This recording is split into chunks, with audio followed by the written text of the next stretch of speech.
Hello, everyone. I am, of course, Synthwave Fox, as always. I'm never anyone else. That was a very rough intro. I'm tired. I have a headache. Shut up. We're doing Blender. I actually know quite a few of the ropes, I guess. I've already done quite a bit of the Blender tutorial that the Blender Guru has posted. You will see right here where my mouse is the actual video. I do not have it full screened. Now I do. I need to use my phone as chat because I only have 2 monitors, and it turns out I need 3 now. But, I accidentally just went live. Did that just do something? My phone recognized that I was live, and then there was a go live button. I really hope I didn't just break something. Okay, it looks fine. So,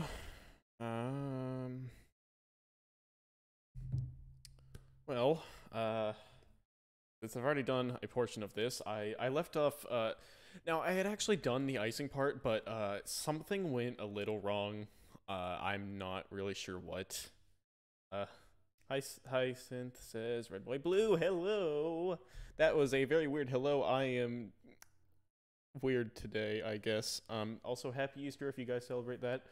But yeah, like I said, I did the icing part, and it didn't really go well. I'm not sure what went wrong. Like, there's stuff that started to, like, clip through. And I was like, okay, this is a little rough. So, Donut. Blender Guru. And yeah. Also, I'm just sort of stalling to wait for a few more people because I have like announcements to make, but no one will hear it if I say it when the stream starts. So I'm just gonna work a bit and then go for some announcements. So, if I remember right, you got to the X-ray view. I think he like selected. What tool am I using? That does not look right. I mean, it does. I don't see a drag line. What's up with that? Isn't there always like a draggy thing? Hang on, there's usually like a line whenever I drag, but it's not there.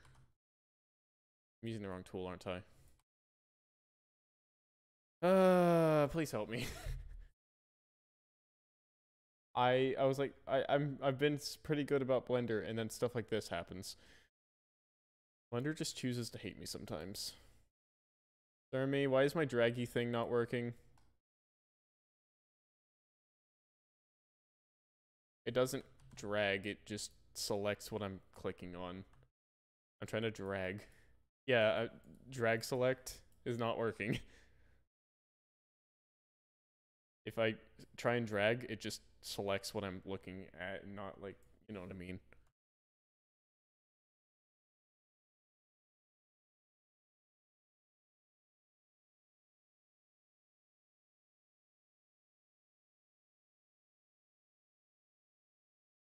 You know what I'm talking about, right? I'm not crazy.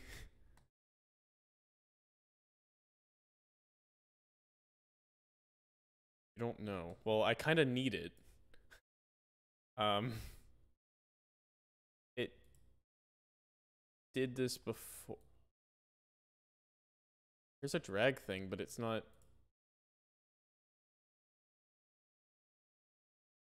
Drag box. Oh! It was put on drag circle for some reason. I don't know what that was about. He said he grabbed like the top like lip thing of it, I think. It was like these all top polygons. Right. I do have the video up, but I need to fast forward it a bit. There's going to be like dribbling icing. So now yeah, he goes on and on about the dribbling icing. Key is Shift D. Yeah, I know this. Okay, so he duplicated it, then he here. Did I actually Shift D for duplicate. And when you do that, you'll notice immediately after that, it's duplicated it and it's now following your cursor. Now, I don't want to click right now because then that would just place it randomly here. I want to cancel its movement. So I want to snap it back to where it was because I want it to be just resting on the donut. So I can do that by hitting escape or by right-clicking. Either of those functions will cancel a movement, and it will now snap it back to its original location. So it's duplicated, and it's now resting on top of the donut. So straight after that, I want to immediately make it its own object. So to do that, the hotkey is P. P for... I failed because whoops. I failed because I deselected it after I duplicated it. Duplicated right now. Oh. Duplicate.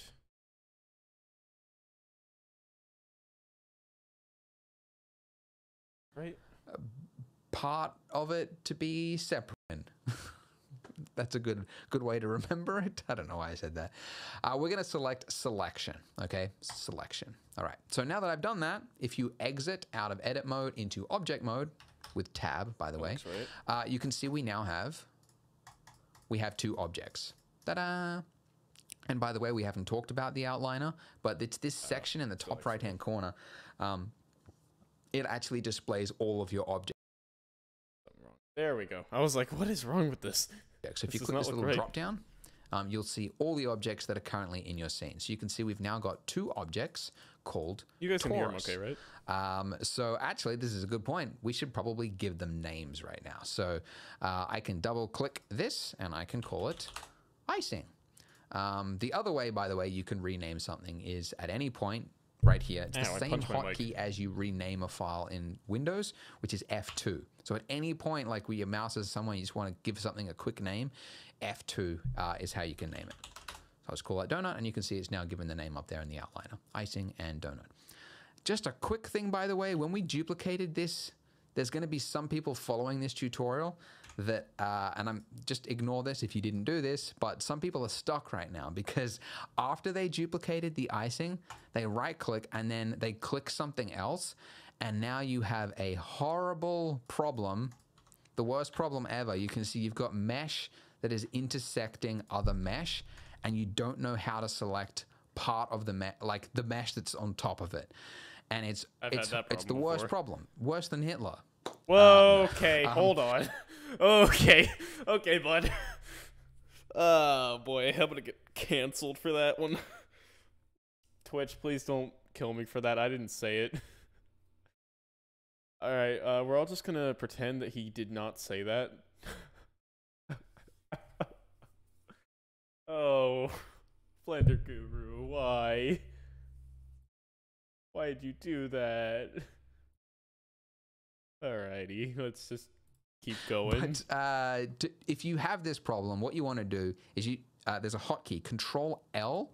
If you've got like one vertice selected, Control L will select all of its connected vertices. So I'm saying this because some people will be stuck at this point and they'll be like, I can't continue. So that's how you do it. You select part of the mesh.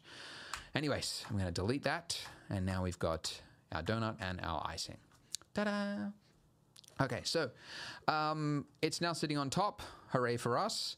By the way, this is my third time recording this video, so I accidentally haven't done this. But by default, this is what you'll see. No, one more. There we go. When you try to zoom into your donut, you'll see that it's like it's like cutting into your donut, and it's very annoying. It's just because the clipping amount for Blender, like as a default, is set like quite high, like the start clipping, which means that because Blender's designed to work for like large scale scenes, and we're working at like 10 centimeters right now, really small. So this, I'm pushing N for Nelly. Nothing to do with properties, but it brings up the properties sidebar, or you can click the little arrow up there and drag that out. Anyways. Clipping start, I just want to change that to 0.001. And now when I zoom into the donut, it doesn't clip, so we can actually get in close without things disappearing. Okay, I'll hide that again. Okay, so I want to give this some thickness. The donut is paper thin. It is a paper yarmulke, and we want to give it thickness. So there's a modifier for that. So if you go to the modifier stack, by the way, I discovered, someone in the comments mentioned, spanner and wrench are the same thing. Today I learned. So, icing. Make sure your icing selected, and we're going to go add modifier up here. And the one we're looking for is called solidify. What this does is it gives thickness to any mesh. So it basically extrudes it, and it's now given thickness to it. And you can see that. It's now a super, super thick icing. It's currently facing inwards, so that... How many C's would you rate this icing? What do you think? Kind of good view of it. How many C's would you rate that?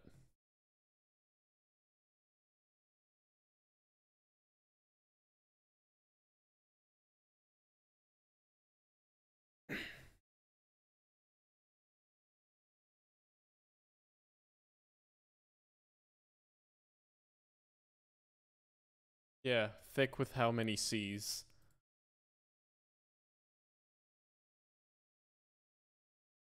Why do I keep opening that? Icing is pushing into the mesh itself. So there's this offset value here. If I drag that all the way up, it's now facing outwards.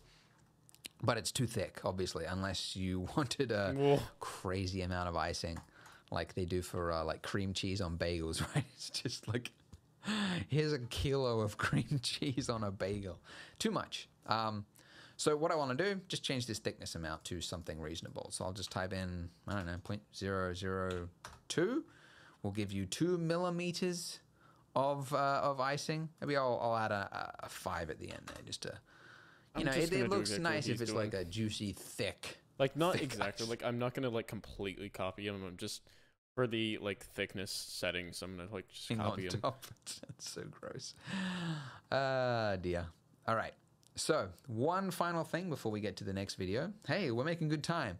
I want to move because you can see like on the edge here, like that's a hard edge for that icing. It's you could cut your teeth on that edge there. It's a hard and right angle, and that's because what we've got is we've got the the subsurf modifier. It's smoothing it out, but it's doing that first, and then it's doing the solidify step. I was slightly confused when I started this video because I realized that the subsurface modifier, unless it was already called that. Hang on. Well, for him, it only says sub because his effects panel is a little short. It says subdivision surface. Maybe it's just called subsurface in better terminology, but I remember he kept calling subsurface modifier. I was like, where is that? And it was subdivision surface.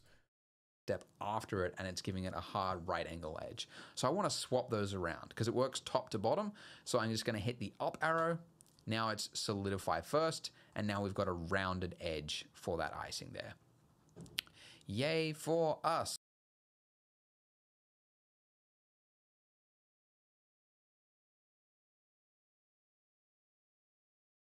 How do you move? Wait, how do you drag this down? Oh. Cool. So we will, in the next part of this tutorial, we will go in and edit it, and we'll actually start to make it look. G'day everyone. This part we are going to be making our icing look less like a hat and more like icing which dribbles down. So I'm in edit mode on my icing here, and first thing to note is that because we added the solidify modifier in the last step, you can't see most of this mesh underneath it. So with the solidify modifier, if we just uncheck that last box, it'll just disable it whilst you're in edit mode. So in object mode and rendering mode, you'll still see it, which is good because that's where you need it, but it'll be disabled in edit mode. So that's good. So we want to make like this part of the mesh, like we want to dribble it down, but we don't have enough of these vertices, these little dots. We don't have enough of those to add detail. So what I want to do is I'm going to select the mesh by hitting A. That's how you select all in Blender. Or Alt A will deselect everything, by the way. And that is a common shortcut, whether you're in object mode, select all, Alt A, or edit mode, select all, Alt A. It's a widely used shortcut. Anyway, so I'm going to select everything. And what the heck did I just do then? Okay, select everything, and then I'm going to right-click on the mesh, and the top option there is subdivide. So what that has done, subdivision's so cool. for every square that was there before, it has added in 4 squares in it. So it has doubled the amount of detail of our icing here. It's basically doing what the subsurf modifier is doing, like it's smoothing it out, but it's doing it on a mesh level instead of like as an after step for rendering. Getting a little complicated. But anyways, you can see we've got double the amount of detail. Now before we do anything else, in the bottom corner, you'll see you've got subdivide. And there's a couple of options here, like you could increase... Can I do my voice a little louder? Well, thanks for letting me know that, actually, because...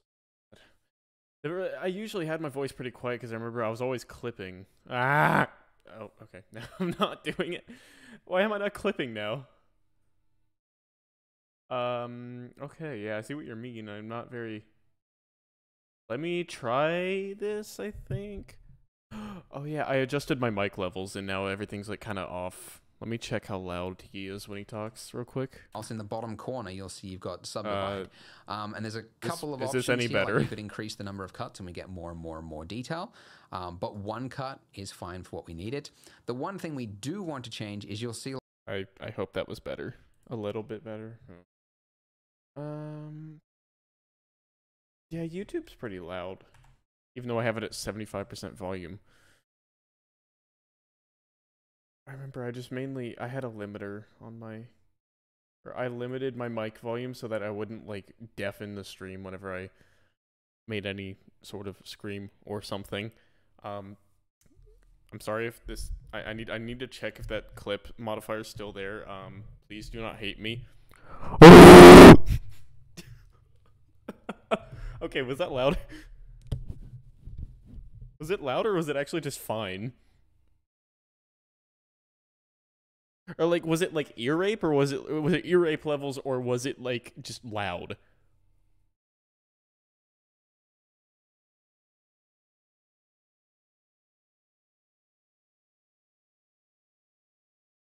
Okay, ear rape levels. Thank you. I don't want to deafen the stream. Enter a message. I still don't know why Stream Elements is doing that. I literally went in and tried to fix everything, and it didn't do it. Wait, if I share my whole... Oh, no, you can see me go in and edit my Stream Elements. Actually, you know what? It really doesn't matter.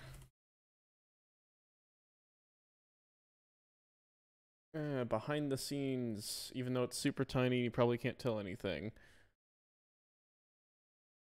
I'm trying to figure out what timer's doing that, but there's...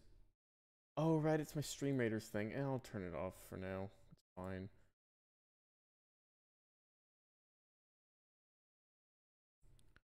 Apologies for the small break in the stream. I'm trying to fix my thingy.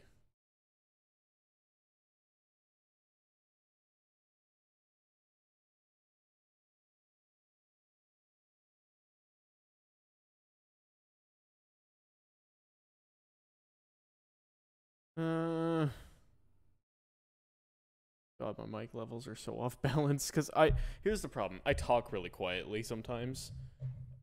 And that's why it just sounds really bad. Hang on, let me put the mic closer to my mouth real quick. How much better is this? Is this like any better at all?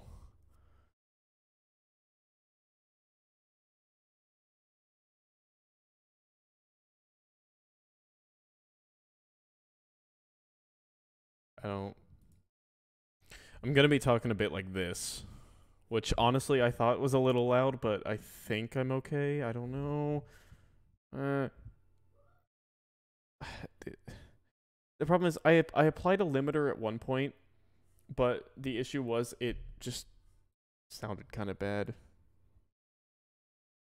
What's this limiter for? -6 decibels.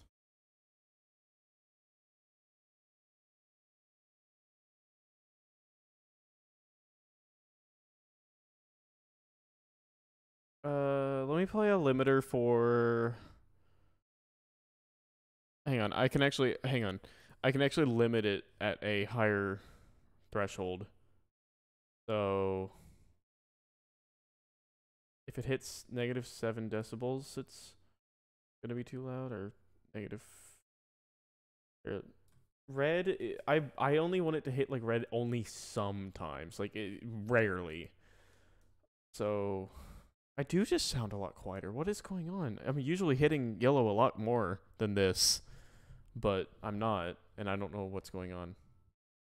Let me see if Windows screwed with my mic settings. Does that sometimes. Again, sorry for this, all this stuff. Well, there it is. Windows adjusted my mic levels for no reason. I had it at 70, Windows put it at 57. Okay, I should be a whole freaking lot louder now. I think.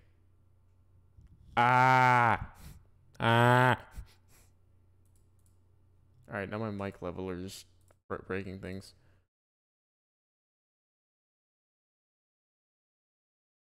Noise limiter. Ah! Oh, I'm sorry, that's pretty loud.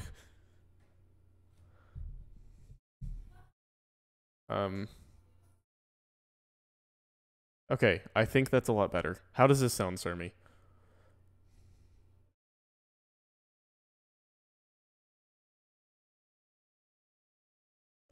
Because I'm actually like hitting the yellow part of the volume thing, which is a lot.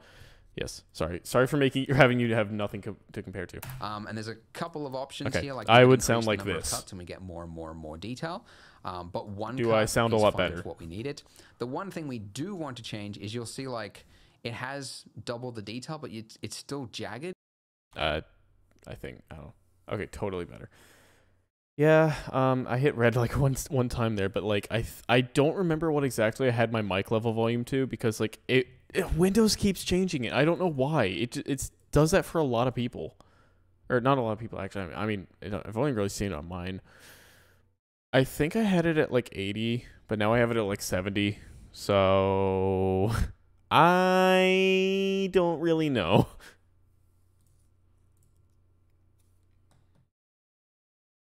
Yeah, I was pretty quiet. Thank you for pointing that out. I wouldn't have found that myself.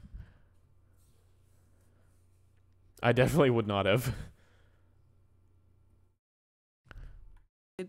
Right? And that's not a good look. We want it to be smooth. So we want it to also, for each detail, we want it to like average out the faces. So turn up the smoothness to 1, and you can see that edge there is now nice and smooth. Great. So that's how we're looking in object mode right now. Okay, so now we have enough detail, and you could see that if we were to grab one of these vertices here, vertex, the people in the comments are like, you keep using the wrong term. I swear it's vertices for plural, vertex singular, and I stand by that. I don't know. If I was to grab a single vertex here and I was to pull it down, and I want to use proportional editing for this. I want to keep that turned on. But if I was to do that, you can see the rest of the icing comes with it. And I really only just want that edge there. So what I'm going to do is I'm going to select that edge there. And this is a common shortcut. I know I'm throwing shortcuts at you like it's rice at a wedding. I don't know where that's... What? Okay. But it's Alt left click. Okay, so if you're on an edge there, just hold down Alt and then left click, and you're selecting an edge. That's the whole, you can select the whole loop like that as well, like the whole loop, or in this case, yeah, just the whole edge, right? So with that selected there, I'm going to invert my selection, which you could do by going to select invert, or you can just remember the hotkey, which is Control I. And then another hotkey is hide. So I'm going to temporarily hide this by hitting H. Okay, to bring that back, it's Alt H, and then H is hiding it. So it's just temporarily taking it away so that you don't affect it, right? Okay, so woo, we finally got an edge with enough detail that we can start adding in detail. So what I'm going to do is I'm going to select one of these little Hold on.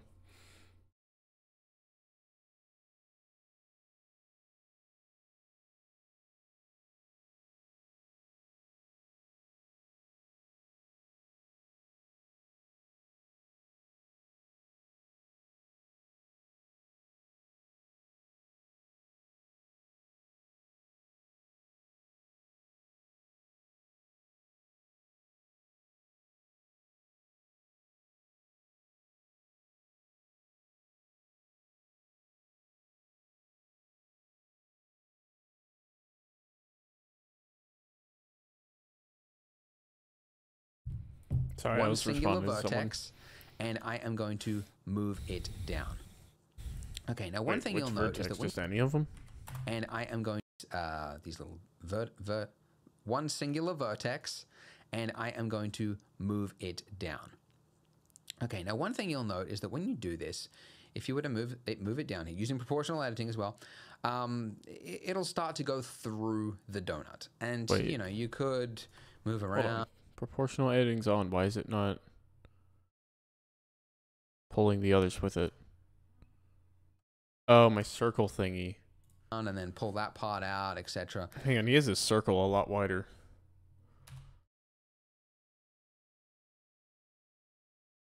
I forget how to use the scroll. Thank you.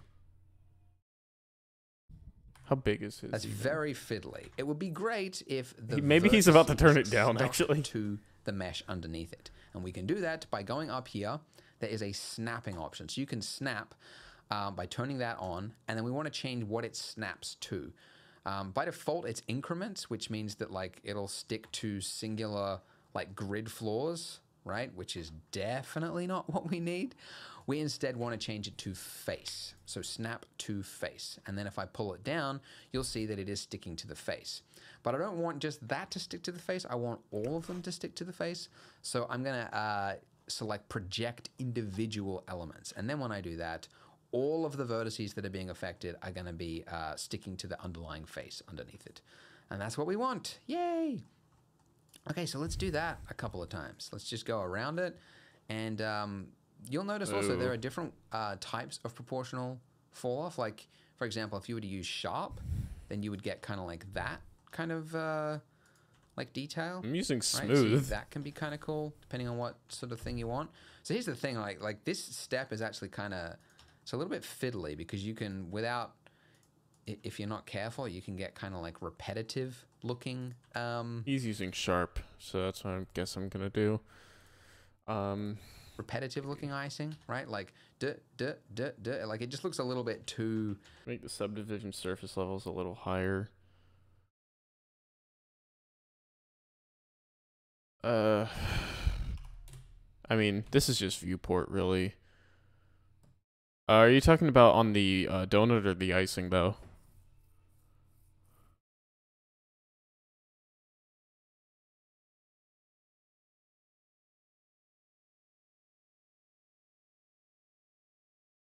Icing, okay, yeah. I kind of thought the donut needed a little more because you can like literally see the edges of it. Honestly, that's something I can modify later. I really don't care. Give me a second. Where is?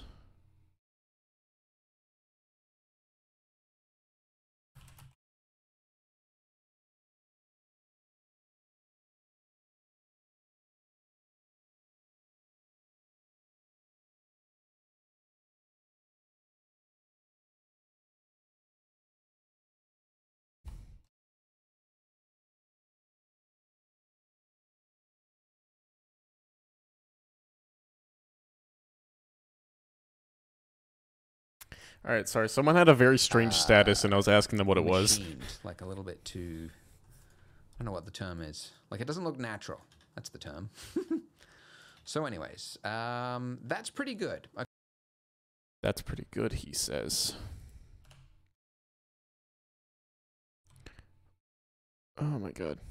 Wait, do we only snap to that axis, or is it like fine? You see, I would do it more, but the problem I keep having is that it keeps like it keeps clipping. Sometimes too much. Like I can only pull it down this far because like it clips through the thing and it's bad. And hang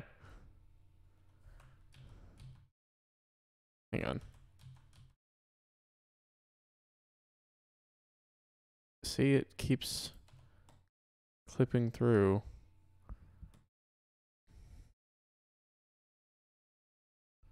Ew, that's not good looking.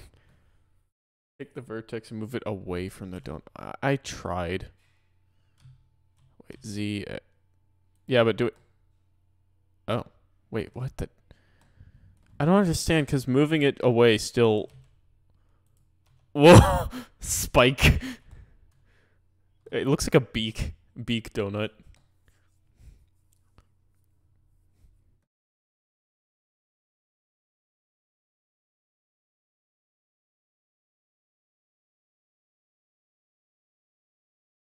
Ah. Yeah, but then it's like weird. Whatever. It's fine. It's like weird, but not weird enough to where I care.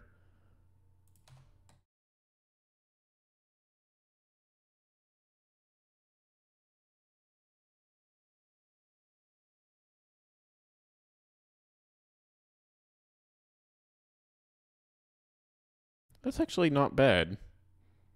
This is actually, that didn't turn out too bad. I could use a little. I don't want to use a little more because too much because he said like you can make it look a little machined, almost. I'm just gonna like drag some of these like things just a little down, sometimes a little up. Not have it look too perfect, but definitely not make it look too overdone. So like these two, maybe bring this down. And I think that's an acceptable first step, except some of these need to go down a little more.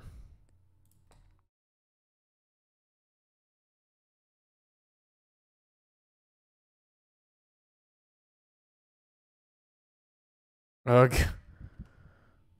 Hang on, reverse this. That's not good. Apologies if you hear laughing in the background. My family's playing a game.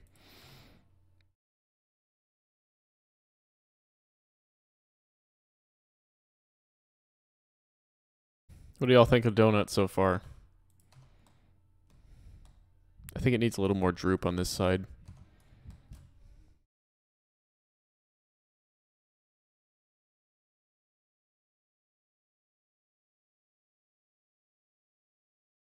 It's pretty good so far. Okay, it's okay for now. What I want to do now, though, is like this is like okay for like the overall like just the edge of an icing, like being just a little bit jagged. But I also want to create some parts that are like dribbling. I'm actually kind of proud of this already. I know we're about to make it even more droopy, but like, wow, look at that. It's pretty. Because if there's one thing I've learned from looking at Google Images, prepare for strange Blender guru sentences. That's on Google Images, is that yeah, a lot of them have like dribbled down icing. I mean, to be fair, I think like the more commercial it is, the more I think they sort of dip it in a thing, and then it's like a cloggy kind of icing, so that it doesn't dribble as much. Like it does look kind of like a hat. You could do that if you want, but I just want to make it look a little bit like more delectable, like something you want to like, ooh, I want to eat that, right? So I just want to make parts of it that are like dribbling down it. So in a couple of areas on here, what I want to do is I want to select 2 vertices, and then like if I was to like drag that down, you see that we don't have enough detail here, right? Because like parts of it are now sticking through because it's going to be and don't copy what I'm doing now, but I'm just showing you like that's a huge face there. So part of it is like clipping through the donut. So I don't want to do that. What I do want to do though is I want to select 2 vertices, and then I'm going to hit E. So this is a new hotkey for you, but this is extrude. And now if I pull that down, it hasn't moved those two vertices there. They're staying the same, but it's created 2 new ones and it's pulled them down. So it's now basically creating another face. And now if I was to bring back the rest of the mesh, that is how it looks. Whoops, right there. And if you were to, obviously, the reason you're just seeing that part is because the rest of it's hidden, right? Because we temporarily hid it. But that's kind of what I want to do. So I'm just going to create, you don't want to do this too much because this is actually, coming to, the artistic eye and everything like that. I want to help you guys make a good looking donut. In this case, I grabbed 3, you'll see. Like if you do things repeatedly without, like you want to give emphasis to things. Emphasis, what am I talking about? You want to make parts of it that stand out from the rest. So if you just did like like there to there, and then did there to there, and then there to there, and did like dribbles all the way around it in even increments, it would just look fake. So you want to do it kind of randomly. So yeah, somewhere there. I'm sort of picking an area which is like already slightly like pulling down to kind of, yeah, like you're basically you're creating the look of, you know, it was weighty icing, and that part had too much weight to it, and so it actually dribbled down the edge there. So this part here I'll grab as well. I'll grab 3 of these and I'll pull them down. And by the way, S, I'm using S to scale. So I've got 3 vertices there, and I'm just scaling, right? So this is why it's good to know those hotkeys, G, R, and S, that I mentioned at the start there, because it's used everywhere. That's the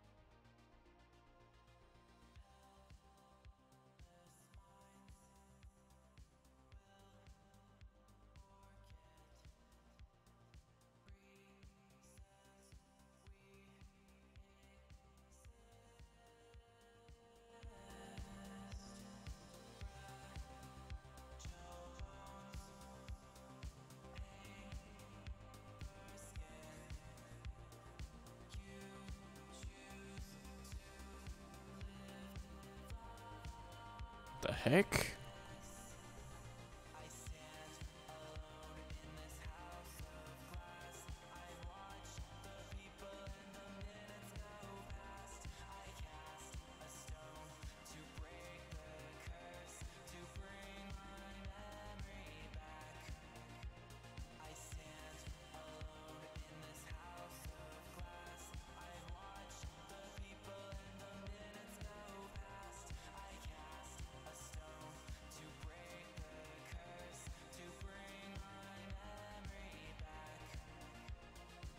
Yep. This is Messiah from Mr.Kitty. It's one of my favorite songs from him. I gotta admit, I was kind of jamming. I was just waiting for someone to point it out.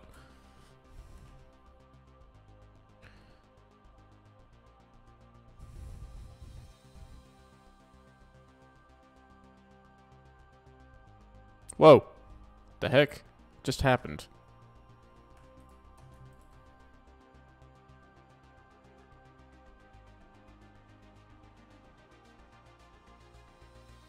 I'm doing it too frequently.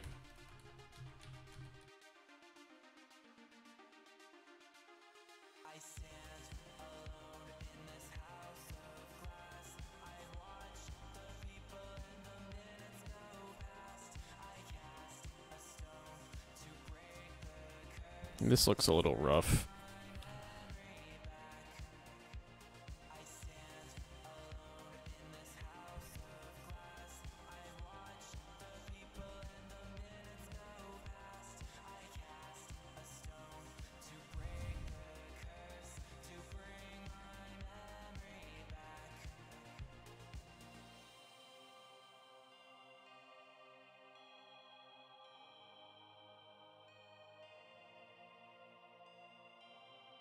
What is clipping? Vertices kind of folding in on itself over here. What the heck is happening? Alright, delete that vertex. Oh, I had 2 vertices on the same... That's what's been happening.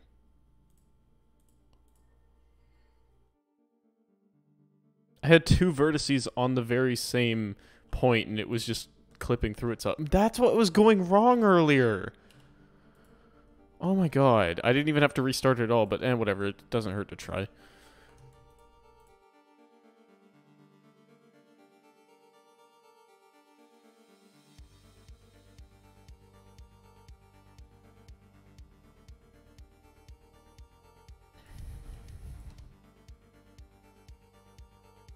seems to like droop a little more. I have an idea.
What do you guys think? Too lumpy, or is it just right?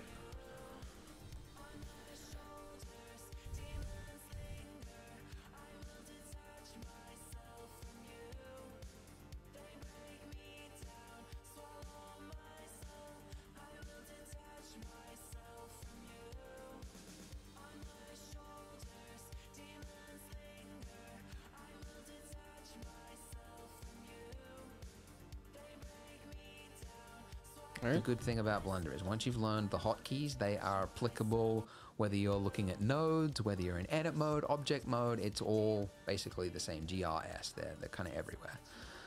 Unlike the Adobe suite, which has got like Photoshop, After Effects, Illustrator, they've all got like all different hotkeys, and it drives me insane. It's like, you're the same company. Why can't you just like, let's have a company meeting. Let's figure this out. Anyway, Adobe. So I'm going to just keep doing this a couple more times.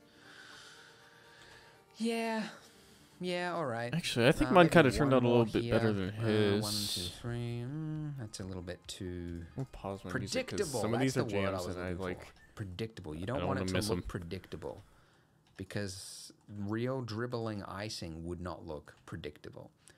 But there we go, right? Okay, so I hope this step wasn't too confusing for you, but even if you can't do the extruding step, it's, you know, it's still going to be okay. You're still going to be all right.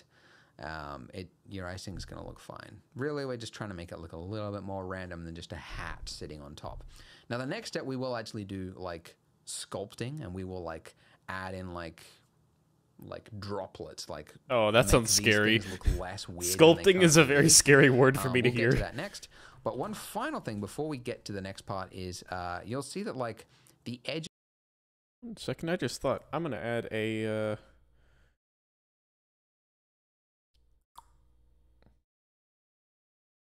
I'm gonna add a new Starlight reward real quick. I know I'm pausing a lot, but I'm having ideas, and I'm gonna lose them if I don't add them.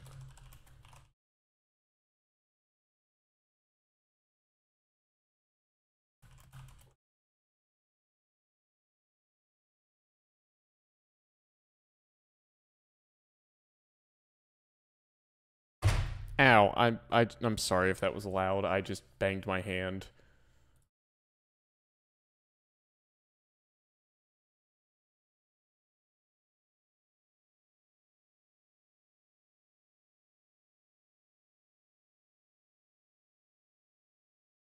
There we go, new reward. Edge of this, like the edge of this. I just realized you could see me add that all. You only touch sculpting when you get a tablet. Am I okay? Yes, I'm okay. You could see me add that. Like I just realized. Like it's kind of like it's wrapping into itself, even though I don't think real icing would look like that. Like this part here wouldn't be like a complete glob unless it was like just wet and it just formed. You would see that kind of rolling fall off there. Anyway, what I'm saying is right here on this solidifier thing, we can actually create a crease on the inner part of it, and it will make it look like it's hugging the donut underneath it. Hold on. What? Where? Oh no. I don't like when they change Blender things. Seriously though, that's probably why I never got into it, is because every freaking version was different, and like anytime I've tried to follow a tutorial, I was like, okay, where is that? Add modifier, solidify. Crease. Where is crease? Hello? Am I blind?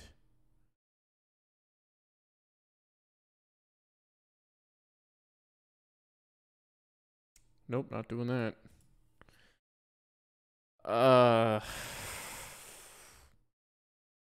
Help. Because I can tell it's definitely not clamped down. It's actually like floating.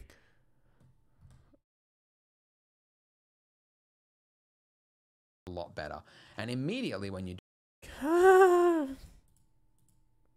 crease. It was right here. I missed it. Crease inner. Thick. Do that, the icing looks just it's still kind of way better. Floating. So there we go. All right, so that's it. I mean, it's not supposed to totally fix it. I mean, yeah. In the next part, we're going to do some sculpting. So I will see you in that video. Hold on. Oh, whoops. Well, this video series is brought to you This video series is brought to you by me trying to fix my donut icing. Subscribe today. What axis is that? That's the fuck you axis, I guess, because I couldn't find the fucking button for it. There we go, I fixed it.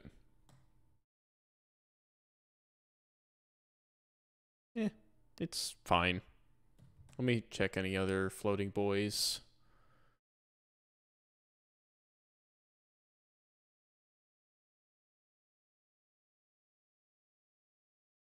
I don't like how low poly that looks. I'm sure we're gonna fix that. You know what? I'm fixing it. I'm just fixing it by moving it further. That somewhat fixed it, but it's still kind of choppy. Ooh, the inside of this place is weird. Did you see it whenever I turned off the solidify modifier? It was just...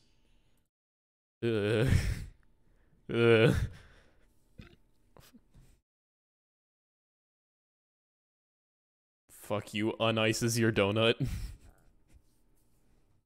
you buy Polygon, we are going to be, I mean, working with a donut should be fun enough. But this part is particularly fun.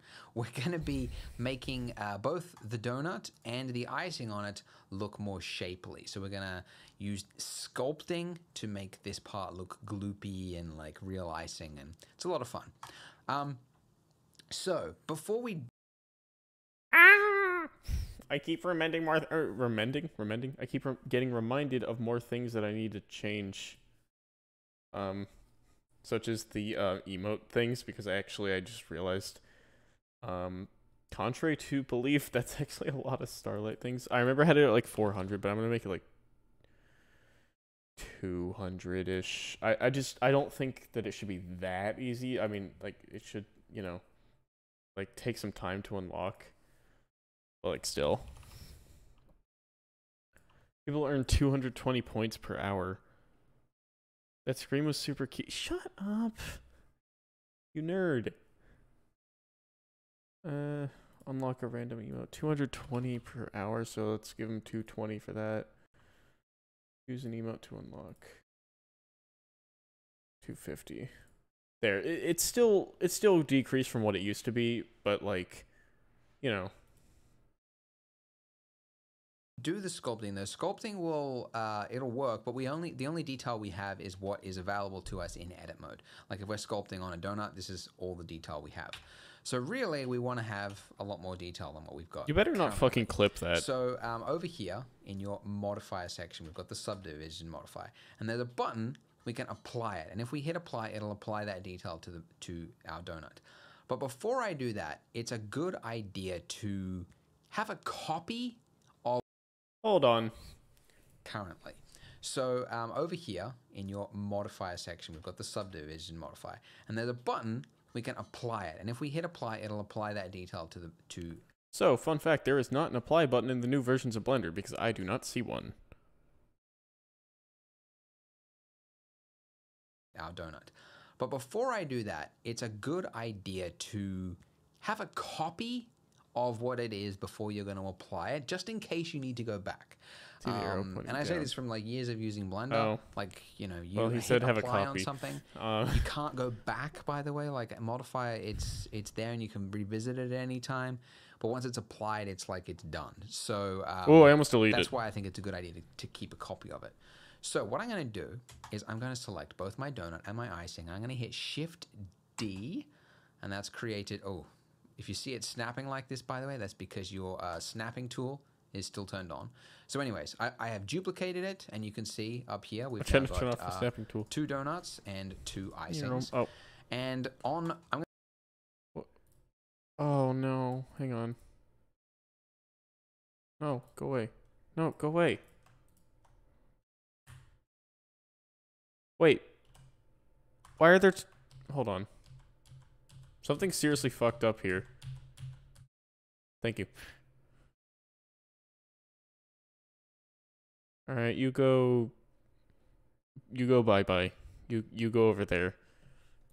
I'm going to select... Go to jail. Oops, select my Do not donut and my collect icing. money. And I'm going to hit I forget the M. amount. So M is going to move it to a collection. So collections are... At the top here, we can see we've got a collection, just the default collection. So what I want to do is I want to move it to a new collection, and then I'm going to hide that collection. So... yeah, you could do that. My donut... Wait, actually, I want to do that. 00...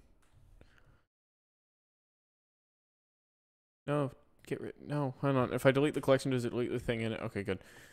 Here, let me just put that, you know, a bit closer since. Blender. All right, we're gonna take both of these, and I'm gonna just move them a lot closer, and then just put them in a collection, backups, or something. And then just, there we go. 1 and whatever, donut icing 001. I'm going to move those to a new collection like this, and I'm going to call this archive. I just call it... Yeah, I was going to call it archive, and he did it. Archive, just to keep it out of the way. And then I'll call this original, just in case I want to come back to them. And then I'm going to, on this new collection here, I'm just going to uncheck that box next to it. So now I've still got my donut and icing, but if I want to, I can access another version of them. So that's just a way, you know, safety precaution for you. Okay, so with my donut here select, this is the one that we're going to sculpt on first. I'm going to hit apply on my subdivision surface. And there we go. We've got all this detail here to work with. So now, if I go to sculpting, so that along the top navigation... His looks a lot smoother than mine. I'm going to add another. What was it? Solidify? Hold on. No. Subdivision. I'm glad I caught that.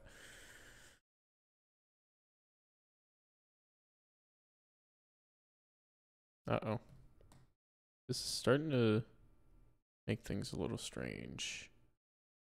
But it looks so smooth. Yes, I know I said smooth. Actually, that's a lot better. Boop. Okay. That's a round donut. That's a really round boy. Look at how round this boy is. I should put this in Unity on my avatar, just Blender donut. For you. Okay, so with my donut here select, this is the one that we're going to sculpt on first. I'm going to hit apply on my subdivision surface. And there we go. We've got all this detail here to work with. So now, if I go to sculpting, so that along the top navigation bar there, sculpting, zoom in a bit. This is so intimidating because I remember... Blender, stop doing that. Okay. This is super intimidating because I remember I was always only in the layout panel. I remember I went to rendering... Not rendering. I went to the shading tab like a couple of times, but never touched any of these other ones because they were just scary to me. Because I remember I was new to Blender and I was like, how does anyone do anything more than this? Or more than the layout panel? Because I was having so much trouble figuring all this out. Now I'm like, okay, now I can see going into another panel. And like, generally, ooh, this is pretty. This is actually really pretty. Generally, like, I guess, once you know the ropes, I guess you can handle the rest, sort of. I opened this, and I don't know why, but this just looks really pretty. Now I want to find out about this. I want this panel to be my best friend now. Okay, so with my donut here select, this is the one that we're going to sculpt on first. I'm going to hit apply on my subdivision surface. And there we go. We've got all this detail here to work with. So now, if I go to sculpting, so that along the top navigation bar there, sculpting, zoom in a bit. This donut's red. Now we've got this. So we are in sculpt mode. And the hotkey you should remember, which has been turned off for some reason, there we go, is F. If you want to change the size of your brush, it is F. And there's also like, okay, where's the other settings for your brush? So if for some reason it's disabled, I'm pretty sure like a future version of Blender will have it enabled by default. But if you right click one of these buttons here, and then along the header, where it says header, just go show tool settings, and you'll actually get the settings that really should be there from the start. So I don't know why it's not there by default, but that's how you bring it in if you can't see it. You can edit videos in Blender. Yeah, you can. Yeah, I could change my radius there, and I can also change my strength. Hey, thank you for the reminder, Spider. It's always at the wrong time. Okay. Wait, what's spider? And I can also change my strength. Time since last monitor calibration has exceeded the reminder period. What? A monitor needs frequent calibration. I've never heard of that. Hey, thank you for the reminder, spider. It's always at the wrong time. Okay, now if I was to just draw on my mesh, you can see that we are sculpting. We're pulling parts of the mesh out. But you'll notice we're also pulling another part of the mesh out. The reason for that is that by default, X symmetry mirror is turned on. So it's useful if you're sculpting a face, but we're sculpting a donut, and that's very annoying. So I'm turning that off. And now when I sculpt, you can see we're pulling that out. Now, if I was to go into edit mode just to show you, it's pulled that out. That's exactly what it's doing right now. All it's doing is it's taking the mesh and it is deforming it in a way that's appropriate for sculpting. So you might wonder, well, what's the difference between sculpting and edit mode? I mean, not a lot. Like, you could do this next step like in, you know, edit mode and do proportional editing and all that kind of thing. But it's just different ways of working. Like, some ways, especially when we do, like, you know, the deforming of the glue. I'm not tired. Shut up. Does anyone know how to turn on the thing in the bottom down here that shows your vertices? Because this guy has it. Your vertices and faces. Because down here there's like a thing for that, but I don't see it in mine.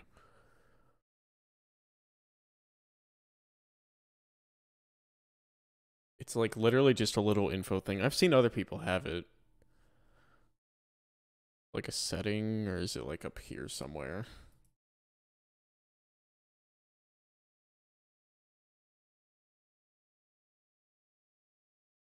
Statistics. Yeah, but that shows it up here. How do you have it down in the bottom bar? Because every time I've asked someone, they're like, oh, turn on statistics. And I'm like, it's not down here. Is that just not a thing in new Blender? Is it only old Blender that does that?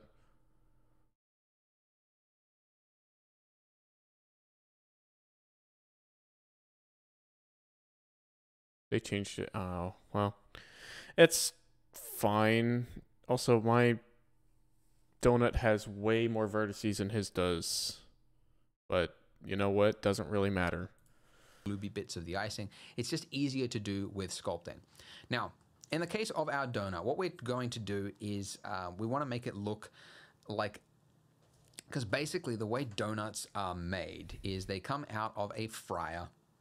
I actually filmed it. Actually, I went to a donut shop and filmed it, but it comes out of a fryer. Like, it sits in a deep fryer and it sits there bubbling, and then they flip it over, and then the other side. But basically, the part that is like floating, like along the level part of the donut, is it's uncooked. It's less cooked than the rest of it, so it's usually like the parts around it are sticking out a little bit more than the middle. So essentially, if I can find a good photo of it, this one right there, you can kind of see it there. This might actually be a bagel. I don't know what the American bagel company is. It might be a bagel. I don't know. But basically, like, the more cooked it is, I believe, the more it'll like build the yeast or whatever, right? It'll kind of expand it a little bit more. Anyways, point is the part around the middle. If you aren't making it a game asset, don't worry about the poly count. Honestly, if I were to put this in Unity, I would probably just not subdivide it, decimate it. Just make it low poly or something. You know, like, it's not a bad thing to do. Really, I just had to subdivide it a little more because mine appeared so low poly for some reason, and his was nice. I don't know. It's not going to harm anything. I want to make it shrunken a little bit. So if I was to just draw, it's actually going to pull it out. But if I hold down Control as I draw, you can see that it's actually pushing it in. And that is what I want to do. So I'm just going to go around it just like this. Oh, we're just drawing an isn't indentation. Particularly fancy, but it does the job. Yeah. By the way, I'm doing this with a mouse, and I do have a stylus, but I'm doing it with a mouse because I know most people watching just have a mouse. A stylus will be immediately better for sculpting because you have pen pressure, and you can like taper off strokes just with pen pressure. Like, it's so much better with a stylus. So, you know, if you get serious about sculpting, It's okay or that Blender this at some isn't point, straight, it's probably right? a I good mean, investment, donuts but aren't really I'm straight. doing it with a mouse, so you can too. Okay, so that's okay. But having a look at this, we need a little bit more detail. It's a Just gonna pause what he's doing because I did not hold control for that. Whoops.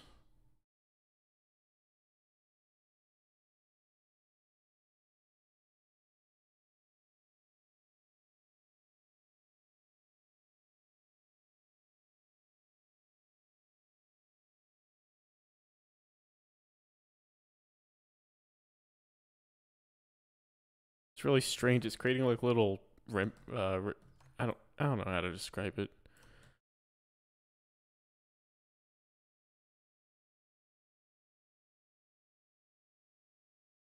This is really uneven. It sort of just got bigger. I'm gonna actually redo that. The process of drawing.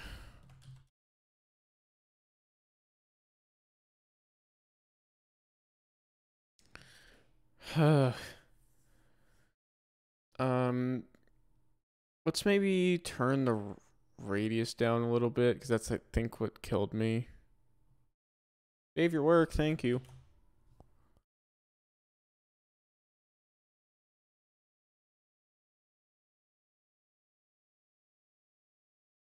I'm drawing on it, not in it.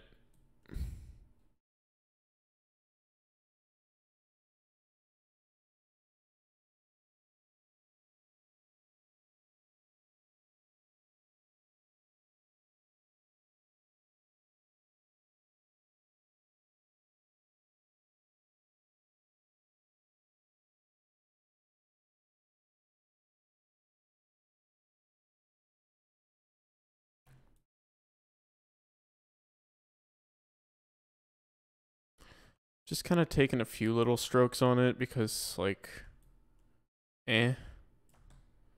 Honestly, I'm drawing a little low. Let me just... I'm going to do a few little strokes, like, a little more up.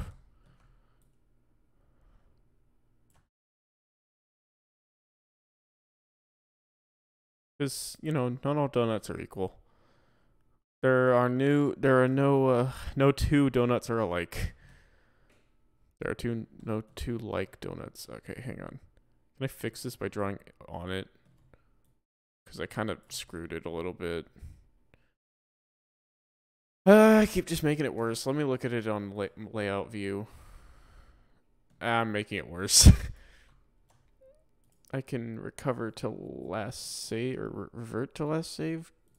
I think that's what you do. Yes. I'm a Blender aficionado.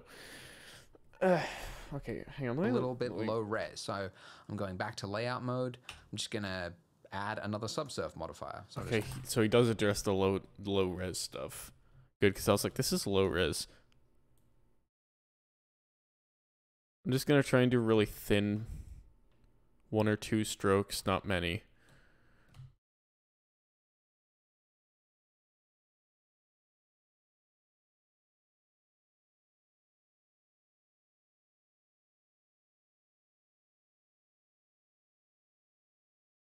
A few more strokes on just a couple of the pieces, just to just because, like I said, not all donuts are equal. These don't meet quite correctly. Blend it out a little bit, and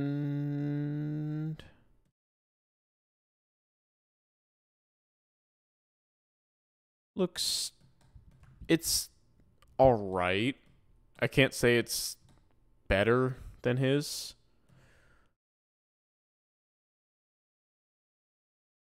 Just add one here.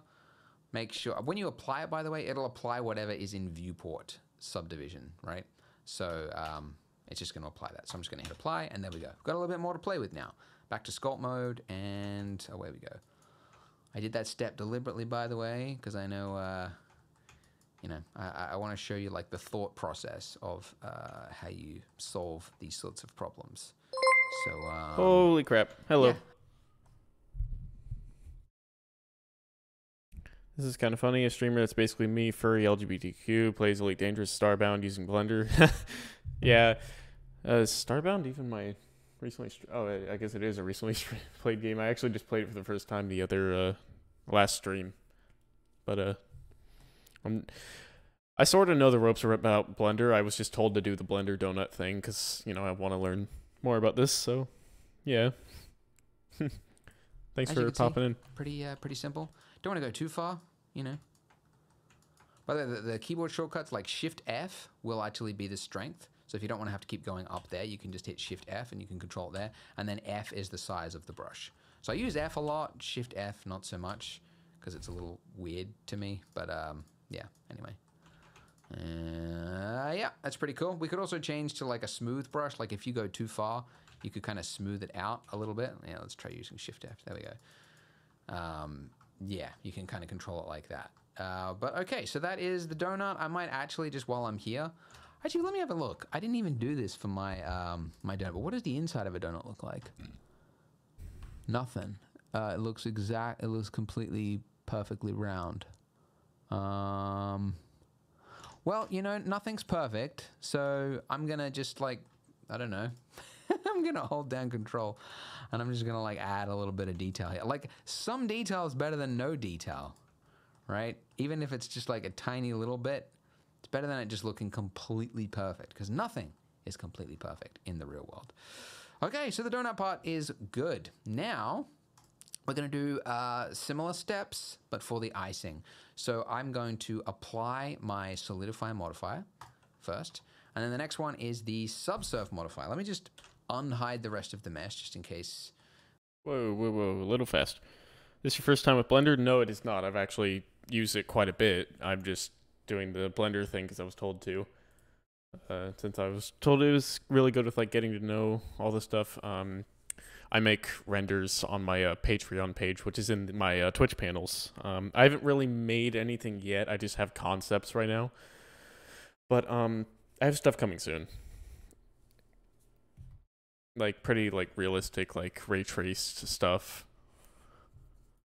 Right? Gonna like add a little bit of detail here. Like some detail is better than no detail, right? Even if it's just like a tiny little bit, it's better than it just looking completely perfect because nothing is completely perfect in the real world. Okay, so the donut part is good. Now we're gonna do similar steps, but for the icing. So I'm going to apply my solidify modifier first. And then the next one is the subsurf modifier. Let me just unhide the rest of the mesh just in case that causes problems later on because it can. In your sculpt mode, you won't be able to see it. And the other thing, I'm just going to increase my subsurf modifier just to give myself a little bit more detail in the sculpting stage. So I'm applying that to level 3, apply, and now this is the detail level that we have. Good lord. So I'm going to sculpt mode now. Ooh. And along my brushes here, Part of the me wants one to I'm take a going to picture of use that, so is I'm going called to. Inflate. And this... I pressed the screenshot button. Okay, now it worked. I'm going to use... Whoops. Yeah, the clip start. I believe we did this. Yeah, we did this in the previous tutorial, but changing the clip start. I guess there's a different clip start for different modes. But anyways, so I'm changing that so I can get it close. Inflate will allow me to sculpt. And what it's going to do is it's going to pull... Yeah, it's going to almost like it's like sticking inside the mesh and it's like inflating it slightly. And it's going to create a like a dripping effect, which is very, very common for droplets. Like you can see just along that start for different I'm trying to modes. find where the inflate button was. But anyways, so I'm changing that so I can get it close. Inflate will allow me to sculpt. And what it's going to do is it's going to pull... Yeah, it's going to almost like it's like sticking inside the mesh and it's like inflating it slightly. And it's going to create a like a dripping effect, which is very, very common for droplets. Like you can see just along that edge there, that's really hard to get there. But basically wherever, there's a better photo maybe, wherever the liquid builds up, like as gravity pulls it down, it's obviously going to be more built up there. So essentially I'm just doing a couple of clicks, obviously clicks, not clips, to make it look a little bit gloopy. So 1, 2, 3, maybe, something like that. This is where you don't copy me exactly. you see what I'm doing, and then you apply it to yours, because just a couple of clips, because your version is obviously going to be different to mine. You're going to have little droplets in different places. That kind of made a hole in this. Picking the droplets and just sculpting a little bit of detail. Just make sure that the tip of it, make it look like the weight of it, like it really is like the ball of the blending, the dripping icing. Blending like in Blender. At the very okay, I'm making it it. worse. The inflate brush is really good for this. It's really handy. I'll do a little bit for this part here as well. It's pretty good. A little bit here, maybe.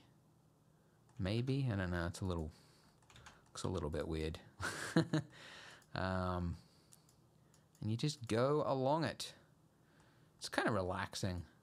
It's quite a fun step. It is a little relaxing. I like this. You just kind of imitate how liquid forms. Yeah, man, hardcore. Cool. Just kind of going around like every few times. Cool. And just so that's about that. Now we can switch, of course, to the smooth step. If you go too far, you can like smooth something out if it looks a little bit odd. But that's okay. By the way, we will the parts that are sticking out. Don't worry about that. Just to we'll make go the back icing to the not a edit little. and we'll move those in. Perfect. But for now, it's okay. Oh, that part needs to be smoothed a bit. It looks a little bit odd. But that's cool. I guess we forgot to do it for like the edit stage. We forgot to like kind of like do this inner part ring here as well. So actually what I was just preparing for this tutorial, I was like, let's see if I can actually fix it just in Sculpt and just add a few like little dropply bits. And yeah, you kind of can, because like the inner part of a donut is not going to have like lots of liquid that's like going to be dribbling down or whatever, but it's going to have a little bit. Like it's not going to be a perfectly clean edge. So I'm just using the grab brush. And I'm just like pulling randomly around here. That's what I was like doing. So, sort of. like it's kind of like been pinched in a little bit. And then I'll also use like the inflate brush, and I'll inflate. Oh, sculpting is actually kind of cool. Maybe just like a little bit, just like running along the edge. And as I said, something is better than nothing. All right, that's pretty good. And then the only other thing we are going to do is use draw mode with a small strength, 0.2 or something like that. Ooh, he's doing it like a little more aggressively. Hang on. Go back. He's grabbing with a little more force. Strength 100. He's like doing this kind of thing, making it a little ripply. I was just kind of touching it and tugging at it. Yeah.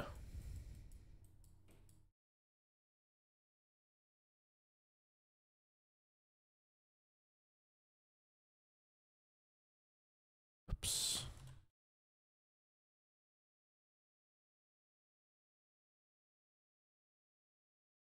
Okay. And I'm just like pulling randomly around here. Like so, like it's kind of like been pinched in a little bit. And then I'll also use like the inflate brush, and I'll inflate like little bits of it maybe.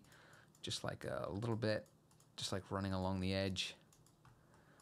And as I said, something is better than nothing. All right, that's pretty good. And then the only other thing we're going to do is use draw mode. Let me actually fix this a little bit. That's kind of bad looking.